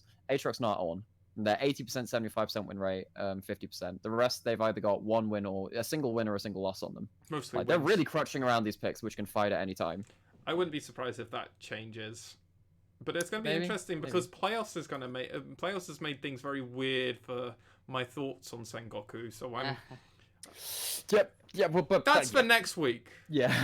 Small tidbit for what next week's podcast is, listeners. But I think I'm safe to say let's go on to our final team, and the team that still could be our LJL champions. And I don't think any of us were going to ever think that realistically going into this, because none of us really knew about the disgusting person that's in the jungle for V3 Esports. Yeah. And that is Boogie. You can't talk about V3 Esports without talking about Boogie. But for me, and I'm interested to find Nymaera's thoughts about this, regarding to their week of changing, because there's a lot of... For me, I went from basically week 4 all the way through my narrative. I picked week 6. I chose the same week, actually. Okay. Although I'd be interested to hear your reasoning first, if that's right. Yeah, so we'll stop. Neither of us will give our reasonings. Initia1ise. Okay. What's your week? Because now this is interesting. I nearly went for week 6, but I'm actually... It's probably a little bit more narrative heavy, but I think probably week 5. But specifically the last game of week 5.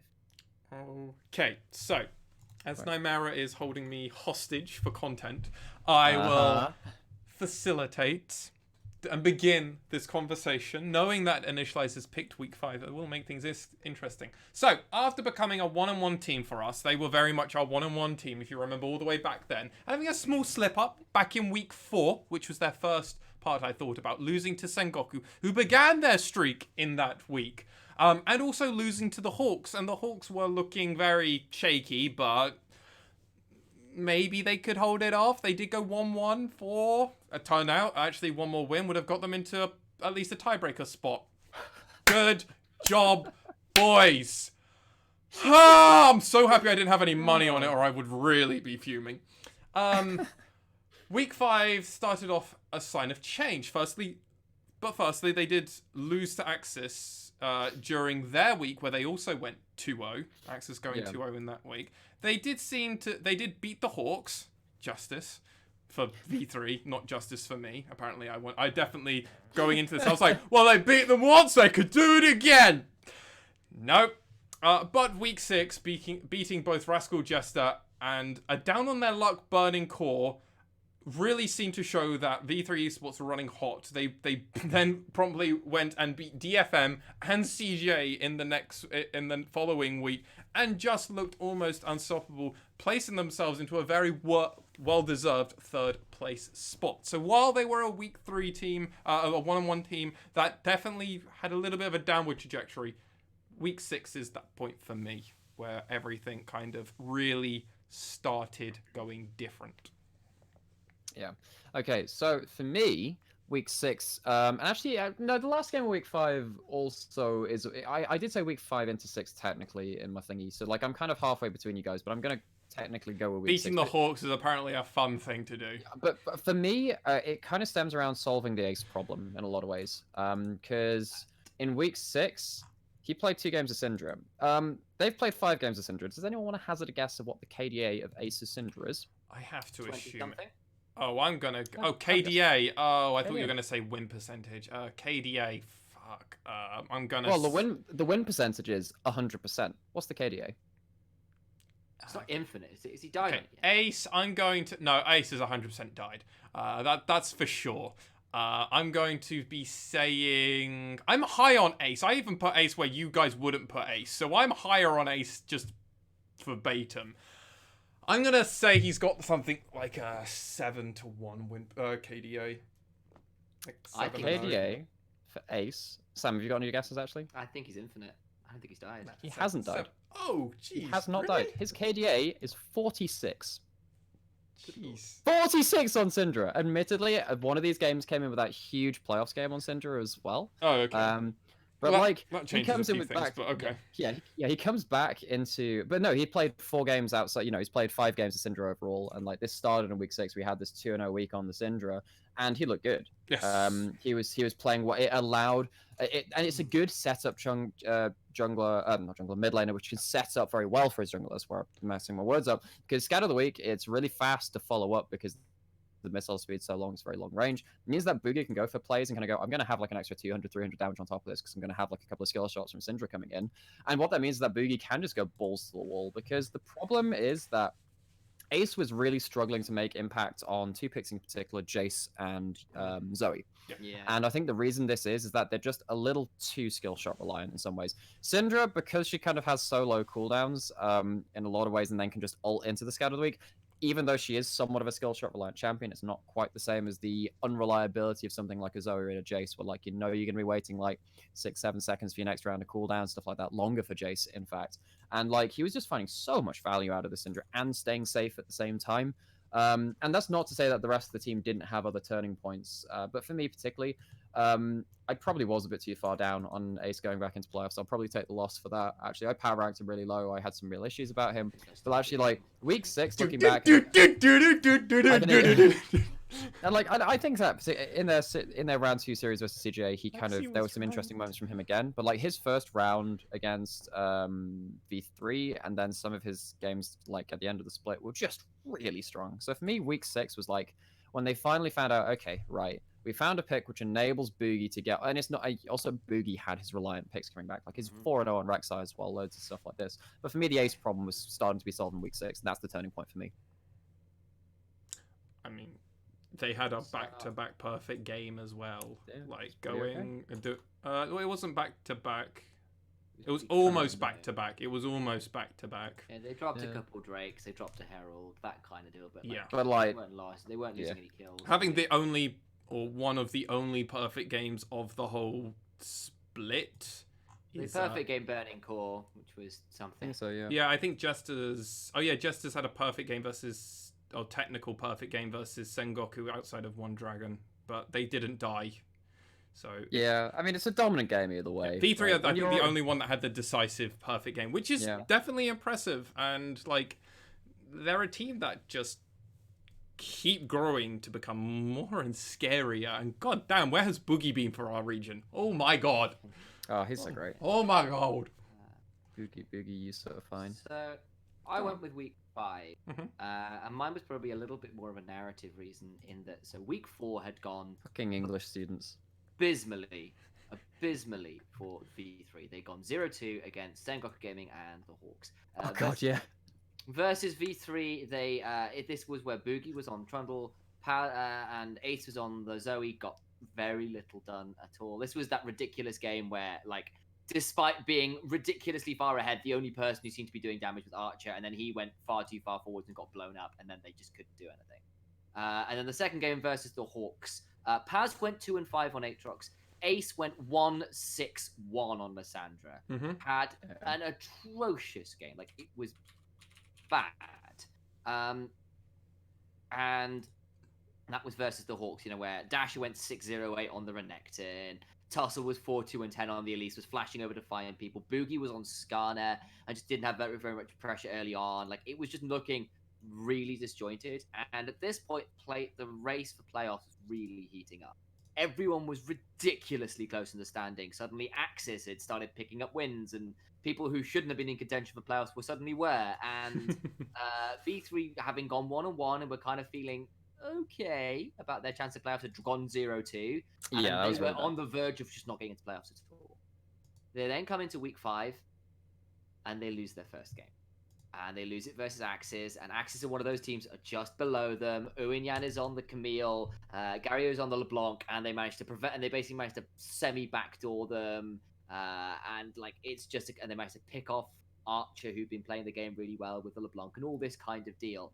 And V3 kind of just fall short, and once again, it's Ace on the Zoe, not doing all that much. And then they hit this last game versus the Hawks, and they basically have Boogie on Echo, it's Ace on the Nocturne, and they basically go, screw trying to play these picks. This is how we play the game, and we play it damn well. And they turn it on. those two dive everywhere. They get loads so much done. Archer and Reyna have some of the best clutch outplays twice under the mid lane outer turret versus Ramane and Tussle, with some stopwatches and some flashes and some great double ups and all the whole jazz with the Misfortune Thresh. And that's the point where it changed for me, where basically they were on the verge of not making it to playoffs. They'd gone 0-3, and they were like this close to missing out on heading playoffs top. We were saying, well, maybe they're the least likely team to get into playoffs. And then they basically find a playstyle that works. They find champions for Ace, which he can play with, and they find a way to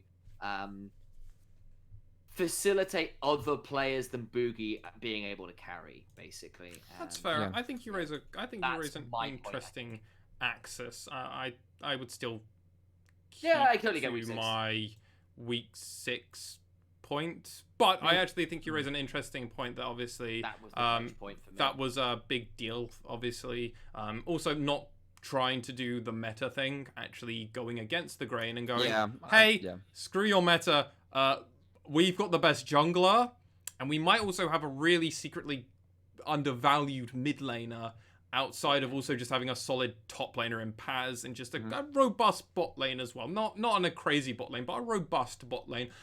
Actually means we can go much further than you'll think we can, and they proved it. And I think that was a really strong point for everything. Well, they also put Reyna onto the Thresh in that last game, and he went 2-0 and 12, and we suddenly went, wait, this guy can really play make when he wants to. Yeah. Oh yeah. And by the way, I really want to raise Reyna as well, because I didn't necessarily know how to put this into like a turning point, because I think it's more of a spread out thing. He's 5-0 on Thresh. He's 5-0 on Tahm Kench.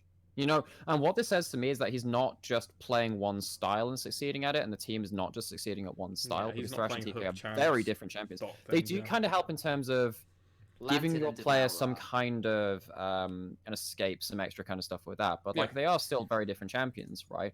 And for that, I remember like when Archer was playing the center and he was on the Tahm Kench, he was just unkillable. And you kind of get to that point when you're playing like the fasting center anyway.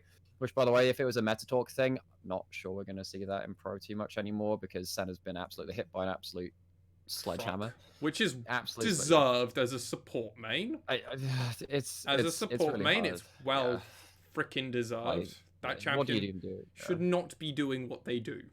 It's really difficult to play. But in pubs, you can still do the crazy things. So fun for me still.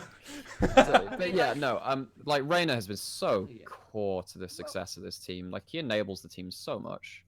Just like I feel I may well be wrong in saying this, but like so feel free to correct me, either of you. But I would say potentially what the Thresh and the Tahm Kench do really well though is we know V3 love to dive, specifically bot lane. Thresh and Tahm Kench are fantastic at resetting turret aggro. Yes. Thresh less so. Just saying the Lantern. Yeah, but it's not quite the instant reset. Like the fact you can bring people in. Tahm Kench, yes. And for that ability to pick. And I think you can just dive with those champions quite well. For me, the diving champions are more from Boogie rather than him, Echo, Gragas, Elise.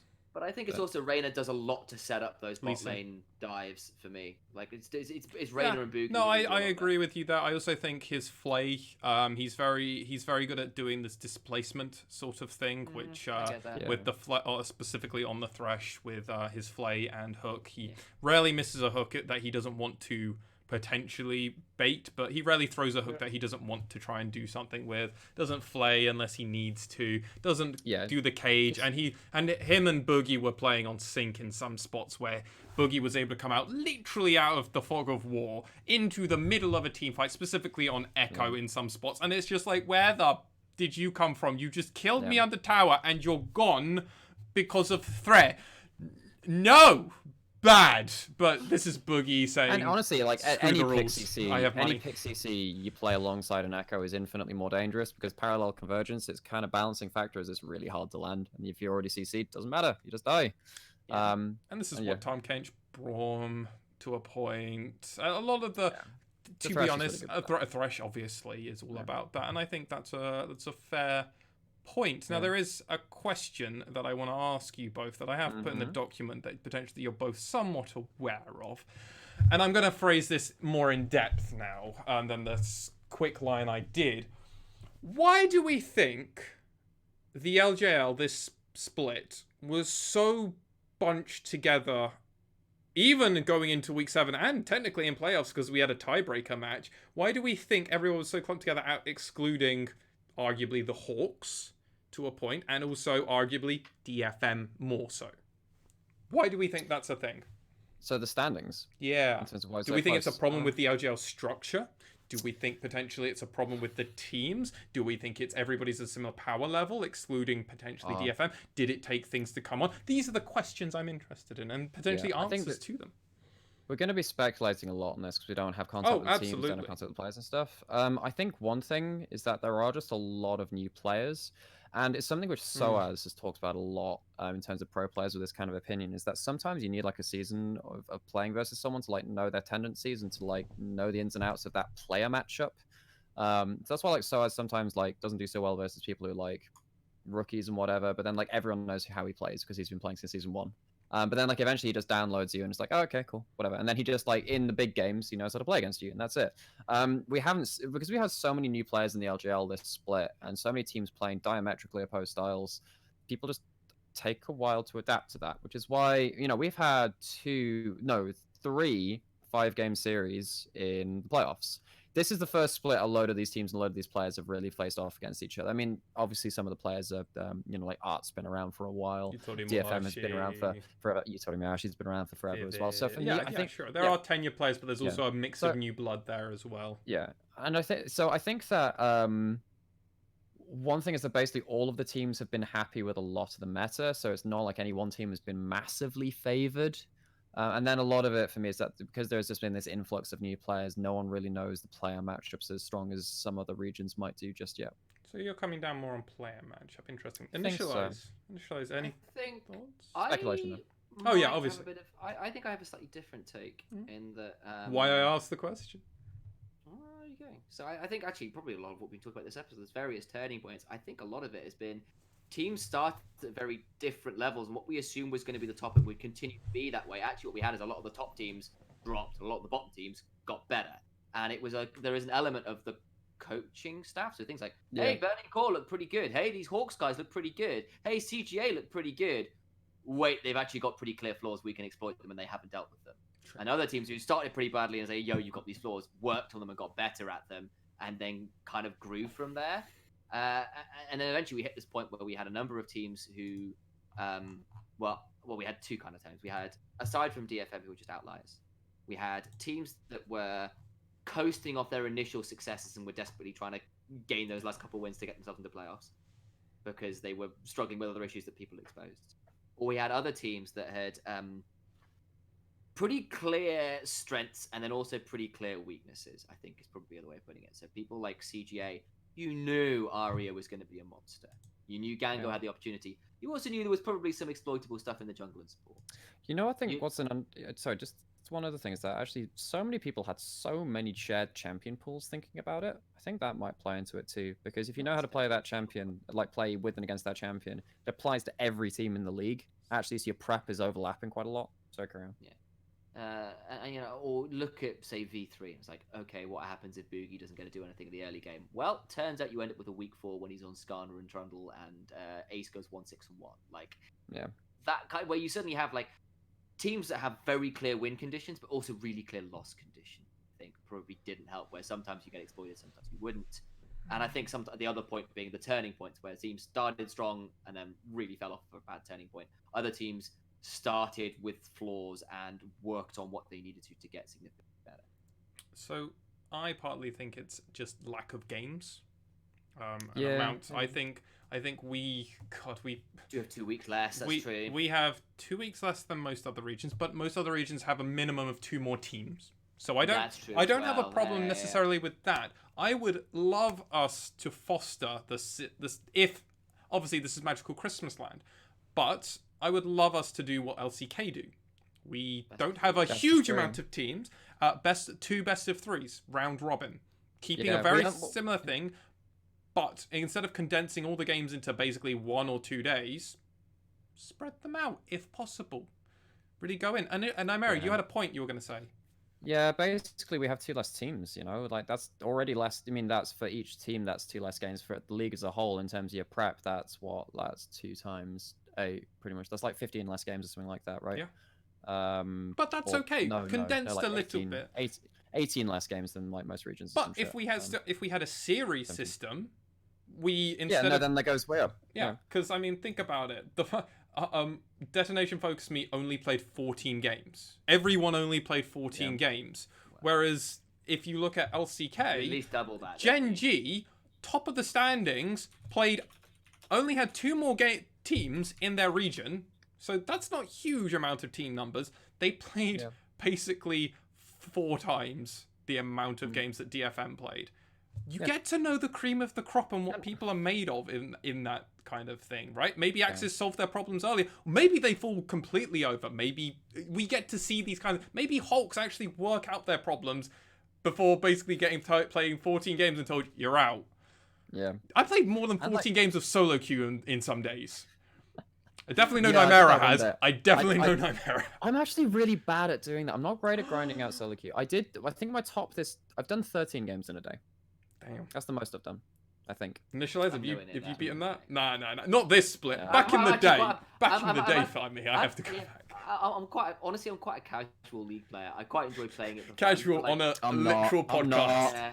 But that's just it. Like I actually like the bit I don't take casually is watching the pro stuff, right? But like for myself, actually, I want to play League for fun. I'm also aware that like you and me are kind of shit. How much time? Yeah. And how much time? Actually, I would rather play other games which I'm better at maybe, and it helps you reset too, in a lot of ways. Exactly. And also for a play-by-play caster, being in touch with pop culture really helps. It just does. You can just bring another aspect to your casting. So guys, I mean, if anyone else is out there who's interested in like our takes on casting, and as much as we've probably only been we've been doing this since December, not even 6 months yet. No, we started in February. Well, but you know, as someone who's done a finals in front of 3,000 people, I nailed it. Yeah, no, but like, I'm really sorry, Lex. I'm gonna have to move. I'm gonna get out there and open a window. The smug is coming. It's all right, jump out of, right? I can finish this up. Don't worry. Maybe if you jump out, you can join Brunel at the bottom. Sorry, what? Wow, dude. Whoa, I'm living here right now. Do you want me to cut this podcast and I can end it without you, mate? I can leave you from this call. I can boot you. You could just leave. I'm just gonna be gone. Sorry. So this is my last appearance on the LJL. I am producer and host. No, it's all in good fun. It is important to kind of be in touch with pop culture, just so you can just not. There's something to be said about burning out, just talking about the game so much, and like, actually, League is most of my social life. Thinking about it, even in quarantine, even more so, right? I mean, because I watch so much League, because I cast so much League, I just don't play so much now. I play like ARAMs and shit with people. I just want to kind of link this back to my question I did ask.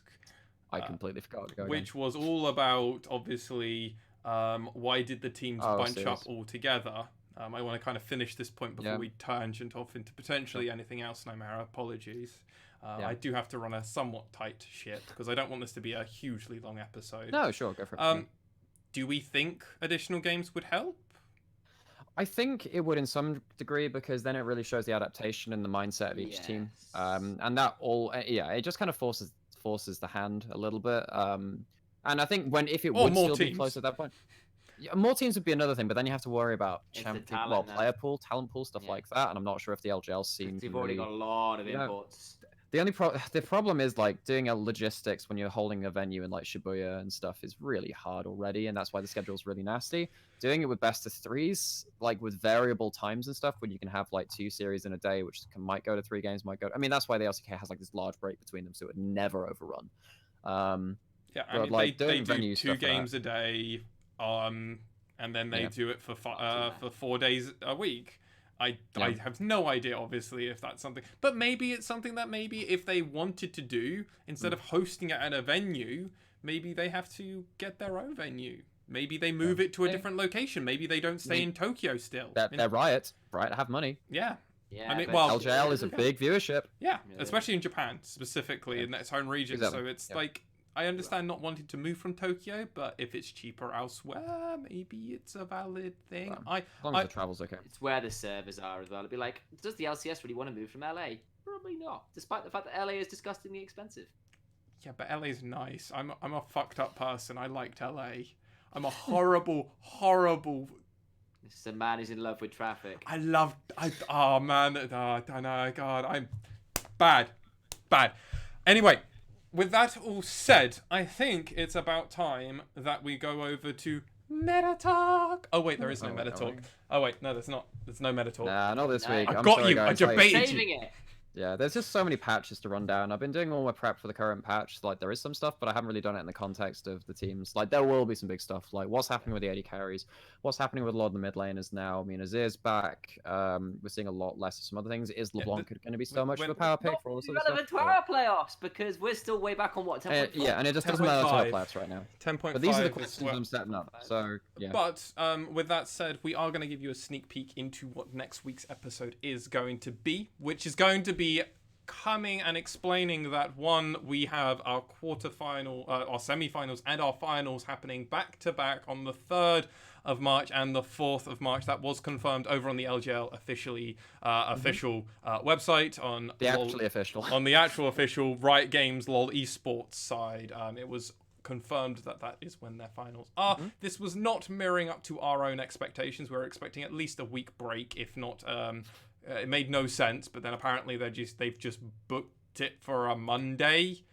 Yeah. Very peculiar. LCS and LEC did like their lower bracket into their finals. They did that as well. It's not completely crazy, but it didn't kind of mirror up into our expectations, I think is fair to say, or maybe my own expectations. But we will be going in all in depth, completely into that first matchup of V3 Esports versus Detonation Focus Me. We're going to be going how many games we think there's going to be, the potential winner, upsets, key points, and everything else in between that. And then discussing each of the 3 matchups, where they come up for, the 2 potential outcomes that we can see, and how those teams would face against Sengoku Esports, as that's going to be raising a lot of questions going forward. Who could beat them? Also, looking forward, how well we think these teams potentially could do against rival teams and known winners of their own regions for MSI. Now, obviously, MSI is going to be... no idea what's happening with MSI, but we'll still like to talk about it. Currently going to be, from our knowledge, or at least my knowledge, is going to be in the midst of the early weeks of summer split, potentially between week 2 and week 4 is the current scheduled. I think there's been some rumors heading around that it might be cancelled, either from Travis Gafford or from Jacob Wolf, one of the two. There's some rumors going around that it's cancelled. We can still talk about it. We do a lot of hypotheticals and podcasts. That's our let's still talk about that. And until it's confirmed, we'll just keep on working under the assumptions. Yes, and within that podcast, we will not only be we'll also be discussing the finals. Obviously, we'll also be going into a huge amount of meta. Obviously, evolutions have happened, and then after that episode, we will also then be going fully in depth into the episode after. We'll be going into, obviously, covering what actually happened in the following episodes. That'll be episode 14, which will come out on the 7th of March, which will be covering all of the finals, the semi-finals, and also potentially moving forward our thoughts regarding it. But then we'll actually be able to open the floodgates of content that we've been wanting to do, but we couldn't really be doing because we were forced into a month of limbo, which was it's been hard on the knees. It's definitely been hard on the knees, hard on the backs, because we've had to carry it for so long. But I mean, we've got content. I want to throw this over to Initia1ise and Nymaera for any other thoughts before we go into question time and small talk. I think I'm pretty good, actually. Let's go answer some questions. All right, so we've only got one question. There's a couple more in chat now, I believe. Okay. A couple more added in. That's very good. I mean, I only had one when I was doing this. So during the podcast, we had some questions. Yeah, great. Yeah. So damn. Okay. I mean, perfect timing. Better late than never. We're gonna start with Ishiki, a long time and supporter of our work, as well as assisting us in producing their own content around the LJL, which is great, and in English. So it's great to see that. And they ask us, "What's your favorite anime?" Huh? It's an important question. So how can you cast? So I've dug out the anime list. So Nymaera brought out his anime list. I then, by proxy, brought out my own anime list. But then let's go with the least weebiest out of all of us and Initia1ise. What's your favorite anime? Lived in Japan. I know. I'm the least weeby. I'm the one who lived. It probably says a lot. Anyway, probably an anime called. It'll either be one called Toromajutsu no Index, which I think is brilliant, or There's another anime called Kara no Kyokai is brilliant as well, though. The English name for that is Garden of Sinners, but I don't. But actually, what it translates to is like From Yesterday is actually the translation title. But both are really good. The first one, 200 to No Index, is based off a series of very famous light novels that like consistently win like nearly all the best character awards. Like they get like 1 through 10, and there's like 8 of them come from that series pretty much every year, and it's fantastic stuff. They do a great job of making all the villains kind of interesting and powerful in their own way, and similarly with the heroes and side characters, they've all got depth to them. So great show for that. Fair enough. Kara no Kyokai is the same studio that did a lot of the more recent Fate stuff, so it's very pretty. It's just a wonderful mixture of weird and kind of difficult characters who do difficult things in kind of unusual ways. Like it runs off a realistic take of the yandere trope and that kind of thing, which I think is really interesting. Okay, Nymaera, your favorite anime? I've been going through my anime list and writing down like a short list because I do have a couple of things rated 10 out of 10 on there. I thought I was being bad by picking one anime and one manga, and then here's you got. Well, initially. No, so basically I kind of got into anime 2013 when one of the people I went to sixth form with kind of introduced me to a lot of stuff, and then I promptly watched 60 days of anime, like actual like if you take it like 24 hours. Over the next year I spent. You're not friends with this person anymore, are you? I can't have them infecting you for another 60 days if LJL starts in summer, and I just lose you for a month and a half or two. I think I spent a third of my waking time watching anime over the next year. I think that's how it works out to the maths. Man. So what happened after that is because I watched so much in a short period of time, I'm really jaded towards a lot of anime now, so my tastes are a little bit different. So I had a short list. So Index is definitely up there. Very much like that. I love the whole aesthetics of it. I think that it's kind of a gritty anime in terms of like it doesn't go towards the fantasy elements of it too heavily. It tries to make it realism, but it's kind of a load of weird stuff. So that's been an Accelerator, one of the characters, and it's one of my all-time favorite characters too. He's good fun. I think Fate Zero, really, really, really good. That's one of the best ones there. I think Steins Gate, Bakemonogatari, Hiro and Eric-san, Erase, Spice and Wolf and Zetsu no Tempest, some other shortlist ones. If I was going to choose one, let's go. You were a Bakemonogatari fan for sure. I am, but is it my favorite? Because Bakemonogatari, like, it's weird talking about cinematography in anime, because I know that you've got a couple of friends who are into like actual cinematography stuff, and they find anime very difficult because it's still shots. I studied part of cinematography as well. I just turn my brain off to this. Sure, but I think that Bakemonogatari is done by a studio called Shaft, and the way that they handle their still shots and they do kind of like a lot of imagery through that and a lot of juxtaposition, really, really good. So it's very intriguing just on the eyes. Steins Gate is one of the all-time classics, though. Crap. Do you want me to talk while I let you figure this out? Let me ruminate. Because, I'm a very simple man, and I like my slice of life romance animes, and that's how I like it. Unless it's a manga. My favorite manga, I'm going to announce my favorite manga, and it's Claymore. Oh, damn, that's nice and light, then. Oh, that is the complete opposite of everything I'm normally wholesome, lovey-dovey, but my god, is it fucking good. And, by the way, if you're interested in it... Isn't that just Berserk Light? It's Berserk with chicks. Who will even better. Fuck you up.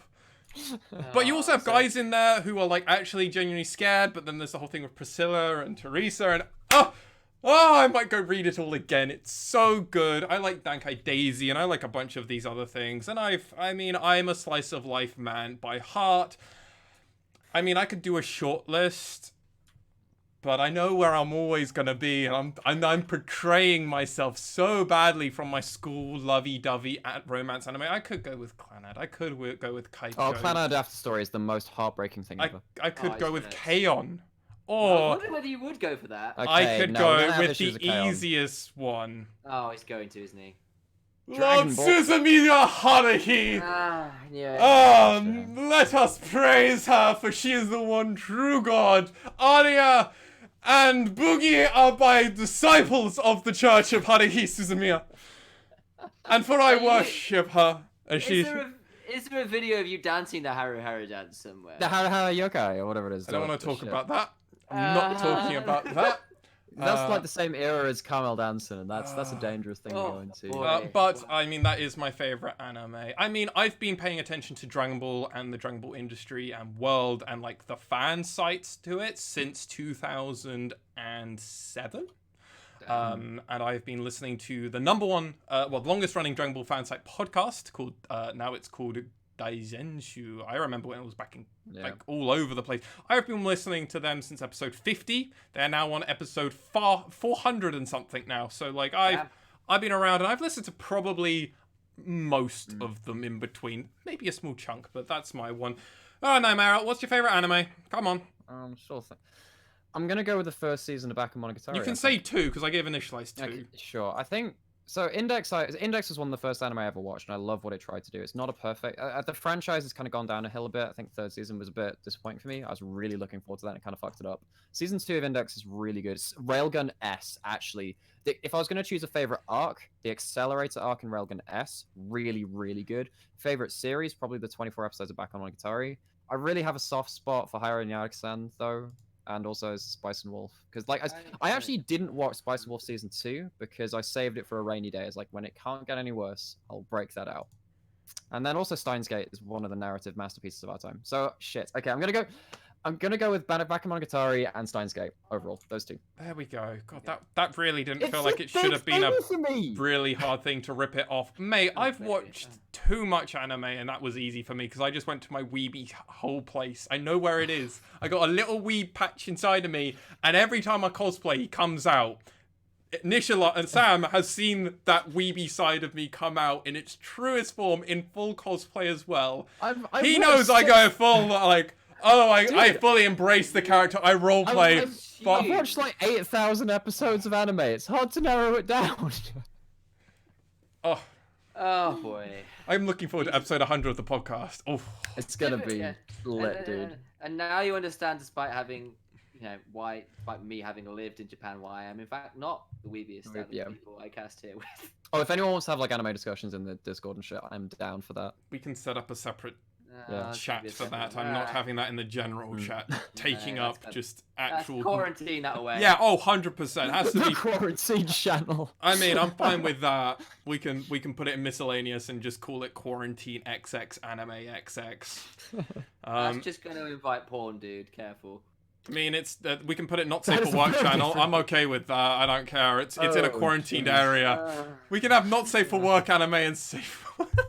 Anyway, who happens to be a DFM fan, asks us the question: why'd you guys start following the LJL? I think this is a better thing for Initia1ise to begin us off with, and then we can go from there. Fucking weebs. I mean, why'd you start? So part of it was I saw a little bit of the Japanese teams over. I think it was at it would either have been at the All Stars or one of the MSI things. Where I thought, hey, these guys are quite good fun.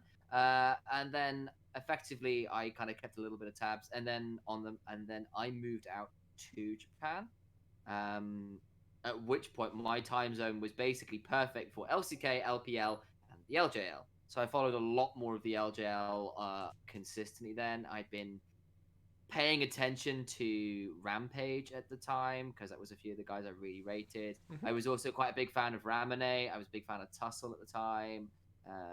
Ebby, I think, as well, was on my radar. And then Yutapon and Yutoromayashi, which is great players. So just keeping an eye on some of these players. And while before moving to Japan, I was kind of more focused on the players and what they were doing, like checkups before coming to international stuff. Having moved out there, I started to pay attention a little bit more religiously, and it was really good fun watching. Yeah, that'd best be the religion of Ari and Boogie.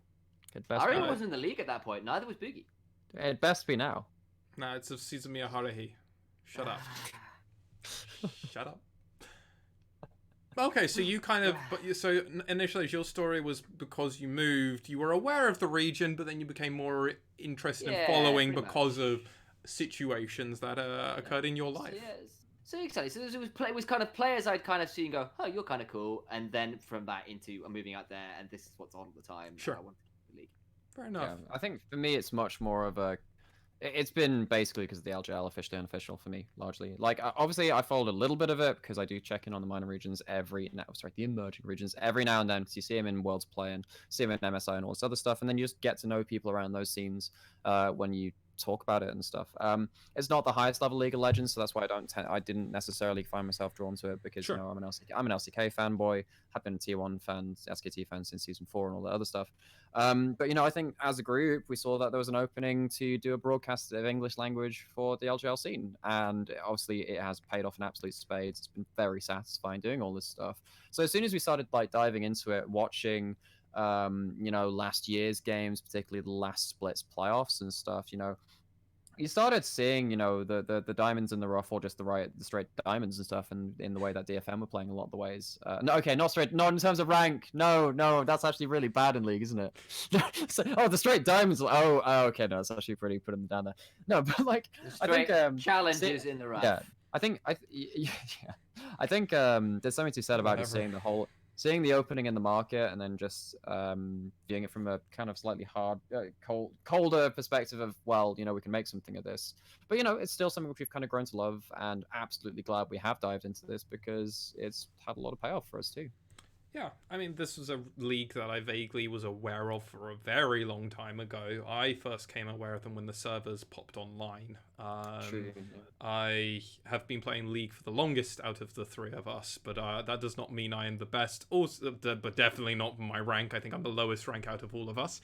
But I've also been around the game and seen communities come and go, and I've seen people come up and down throughout the scene. I mean, I remember the Summoner Insight YouTube, well, not Summoner Insight, Summoners, whatever it was way back in like 2011, 2010, where they had that, a woman was showcasing creations from the showcase, something like that. Yeah, I mean, I remember before that even became a thing. So I mean, I've paid attention to League of Legends, and when the servers came on in Japan, I vaguely paid attention to the region a tiny bit. But I was very passive, and it's more like I just like to kind of be aware of things happening. Like, I've paid attention to COD's competitive scene at the moment. Is that probably going to be relevant? No, but I just like esports in general. I did part of my disso on esports anyway, so like makes sense, and like Twitch streaming and marketing. So like, I mean, that's where I find my passions normally. So when it came to talking with Initia1ise and Nymaera, I had started doing some casting beforehand, and I was like, hey, I think this might be a cool thing. And we were all talking about League and everything else, and we we're all looking for a project to kind of put some time into. Yeah, we narrowed it down to between LJL and CIS, I think. Yeah, and I think we were all just kind of more comfortable with talking about the Japanese region because, one, we could rely on Initia1ise's prior knowledge a little bit more, but it also was a region that genuinely has zero coverage of English. Yeah. Which was weirdly appealing, because normally that's incredibly daunting for all of us, I think. But yeah, it was space for us to actually be making content where we weren't fighting with other people. Yeah, and for anyone watching this back in the future, you know, we're doing this for you because you're here, right? That's one of the large reasons for it. It's not, you know, we don't exactly get paid for this shit. No, we don't. Maybe we'll do one day. But, you know, it's nice to kind of get in contact with you. Yes, right here, we can have a sponsor. Only for the podcast, obviously. Yeah, but no, I mean, we do this for the people that we think it's going to reach, and that's one of the big reasons. Yeah, and it's also portfolios and everything else. And, I mean, since we started doing it, it's actually been a really interesting region. I mean, I definitely think we lucked out a little bit at the time. Yeah. This has been such a good split. It's been a very exciting split. Really and we've also been interested to see tidbits and potential pickups. Like, some regions start doing a pick. The LJL were very canny to some of the stuff early on. I think Varus is a specific pick that you can say. Yeah. The LJL was on that from very early, when only really LCK and maybe LPL were really doing this stuff. LJL were already on it from the beginning, but they also were a region where they still have their unique picks. I think Boogie and his Echo in the jungle is one of the few things that didn't really cross over into other regions, but was arguably backbreaking in the LJL, which I think is a really cool thing. Yeah, I think some people who really, I think this was Razork in EU picked it up a little bit, but no one really fell back to it in the way that Boogie did. And like, he's just such a good jungler, man. Like, this guy's genuinely world class. So, and he's made it work.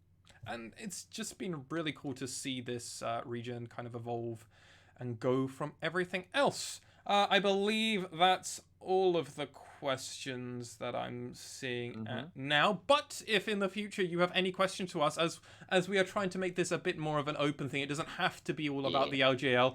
You can ask us any personal questions, relatively speaking. Favorite anime and stuff is always going to be. What size of shirts do you wear? I mean, I'm an extra large. Even though I am a thin boy, I have to have the larger shirts because long arms. And yeah, I just long legs. Me and Alex are tall gentlemen. I show off my noodle arms. I wear mediums, so not that you wanted to know that, but yeah, the question is out there now. I imagine Initia1ise is a medium man or a large man.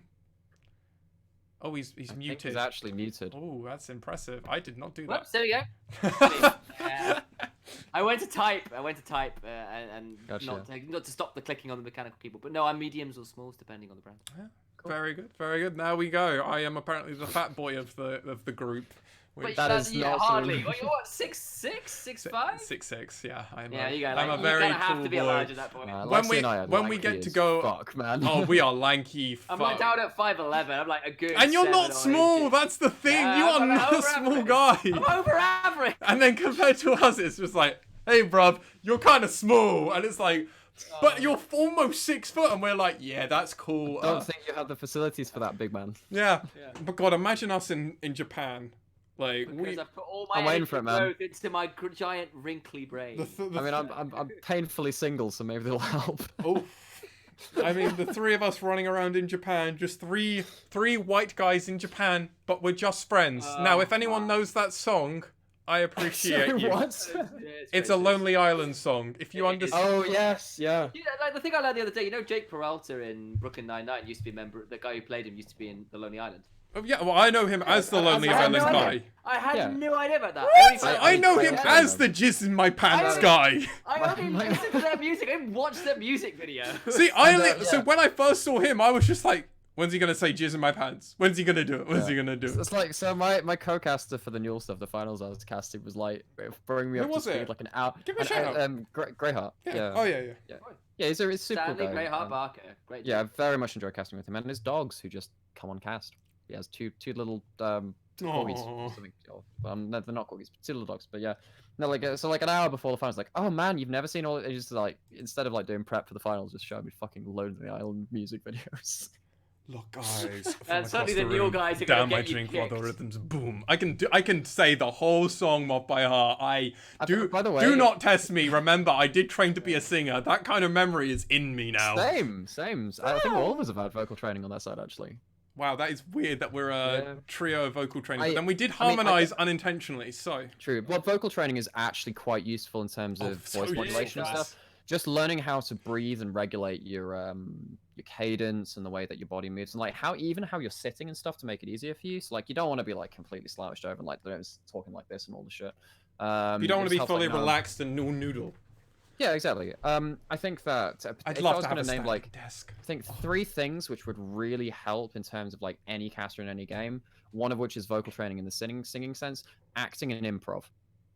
Those 3 things that just go absolutely miles. I do comedy classes for fuck's sake, like. And that exactly keys into it. It's a really big thing, just being able to just run with something. And particularly when we're in a position where we're doing bootleg stuff too. Actually, we have to. Because so you have to, because sometimes shit hits the fan. You have to just spin something for a good 20-30 minutes or whatever, because I mean luckily we're doing blast from the past stuff a lot of the time, but if we're doing stuff live, remember back in week 2 when we had all the crap stuff going on because of we were at a lot of technical issues. But don't watch the week. Go watch week 2. It's not my end this time. It's them. It's great. Yeah. Well, basically we had a storm in the UK, and it meant. Oh, remember when a storm was our biggest problem? Remember when a storm was our biggest problem? I remember those days. Man, if we ever get internet upgrades, that'd be really good. But yeah, no, I mean, those 3 things are really important for casting from my eyes.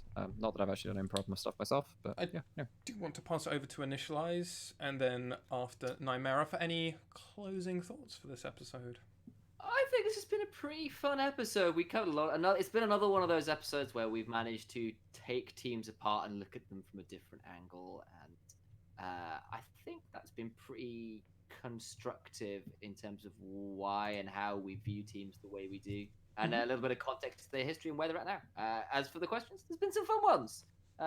You guys are both degenerate weebs. That's what we've kind of covered today. That was known. That was known. Yeah, oh yeah, but that was well to known. what dude. extent? It's one extent. It's So, one thing telling Sam, people. It's another thing kind of putting your weeb out on the table. Yeah, that's that. I'm trying to think. I only have a Vegeta Pop figure. Oh, that's cool. Oh wait, no, I've got a Miku Hudson without her hair. Do you want to see that? Oh, Hatsune Miku. Shit. No, Hatsune Miku. Oh gosh. I mean, she's missing her hair. What did you do to it, Lexi? It snapped off in transport, and I've never super glued it back. It's yeah. Okay. Jesus Christ. Yeah. Sorry. Initialize. Continue. I mean, like, yeah. So I mean, that's been really good fun. I think we're all kind of a little bit hungry for the games to restart now. Yeah. Like, it is such a weird time to be doing content because we can't do loads of stuff we want to do postseason because like we're not postseason. We're not postseason, and we can't cover stuff before the finals because we'll be like shooting the gun and we'd have nothing to talk about the week before, right? So it's been a bit of a weird time. So I'm hoping you enjoyed this. I think it's been quite good fun. It's been an opportunity to dive into some things we might not otherwise have a chance for. So that's good stuff. Yeah. I mean, we've made a meal out of relatively little content. I figured that, you know, if you guys like listening to our voices, at least you get a good amount of time out of that. And if you do actually like listening to our voices, then I would question you anyway, to be honest. Get help. I mean, get help. Watch anime instead. No. Watch so us. yeah, no. It's been fun. You know, just kind of it helps kind of delving. It helps to, you know, have these experiences where you have to kind of dig a little deeper, delve a little deeper, try and find something new and interesting to go into, because that's the nature of being a content creator, which is a little bit weird to say, but that's what we are. Absolutely want games now. And next week we're going to have at least a run up into that, so we've got one more week of biting some fingernails and kind of figuring out what's going to happen. But thank you for sticking with us through this. And to round us off, by all means, if you are interested in what is coming out of our mouth holes, you can follow our brain holes thoughts process over on Twitter. You can find all of us underneath in the show notes, or if you'd like me to say it, there is at Nymaera for their Twitter handle, at Initialize. Remember, there's a 1 there. So INITA1. I know, it's yeah, it's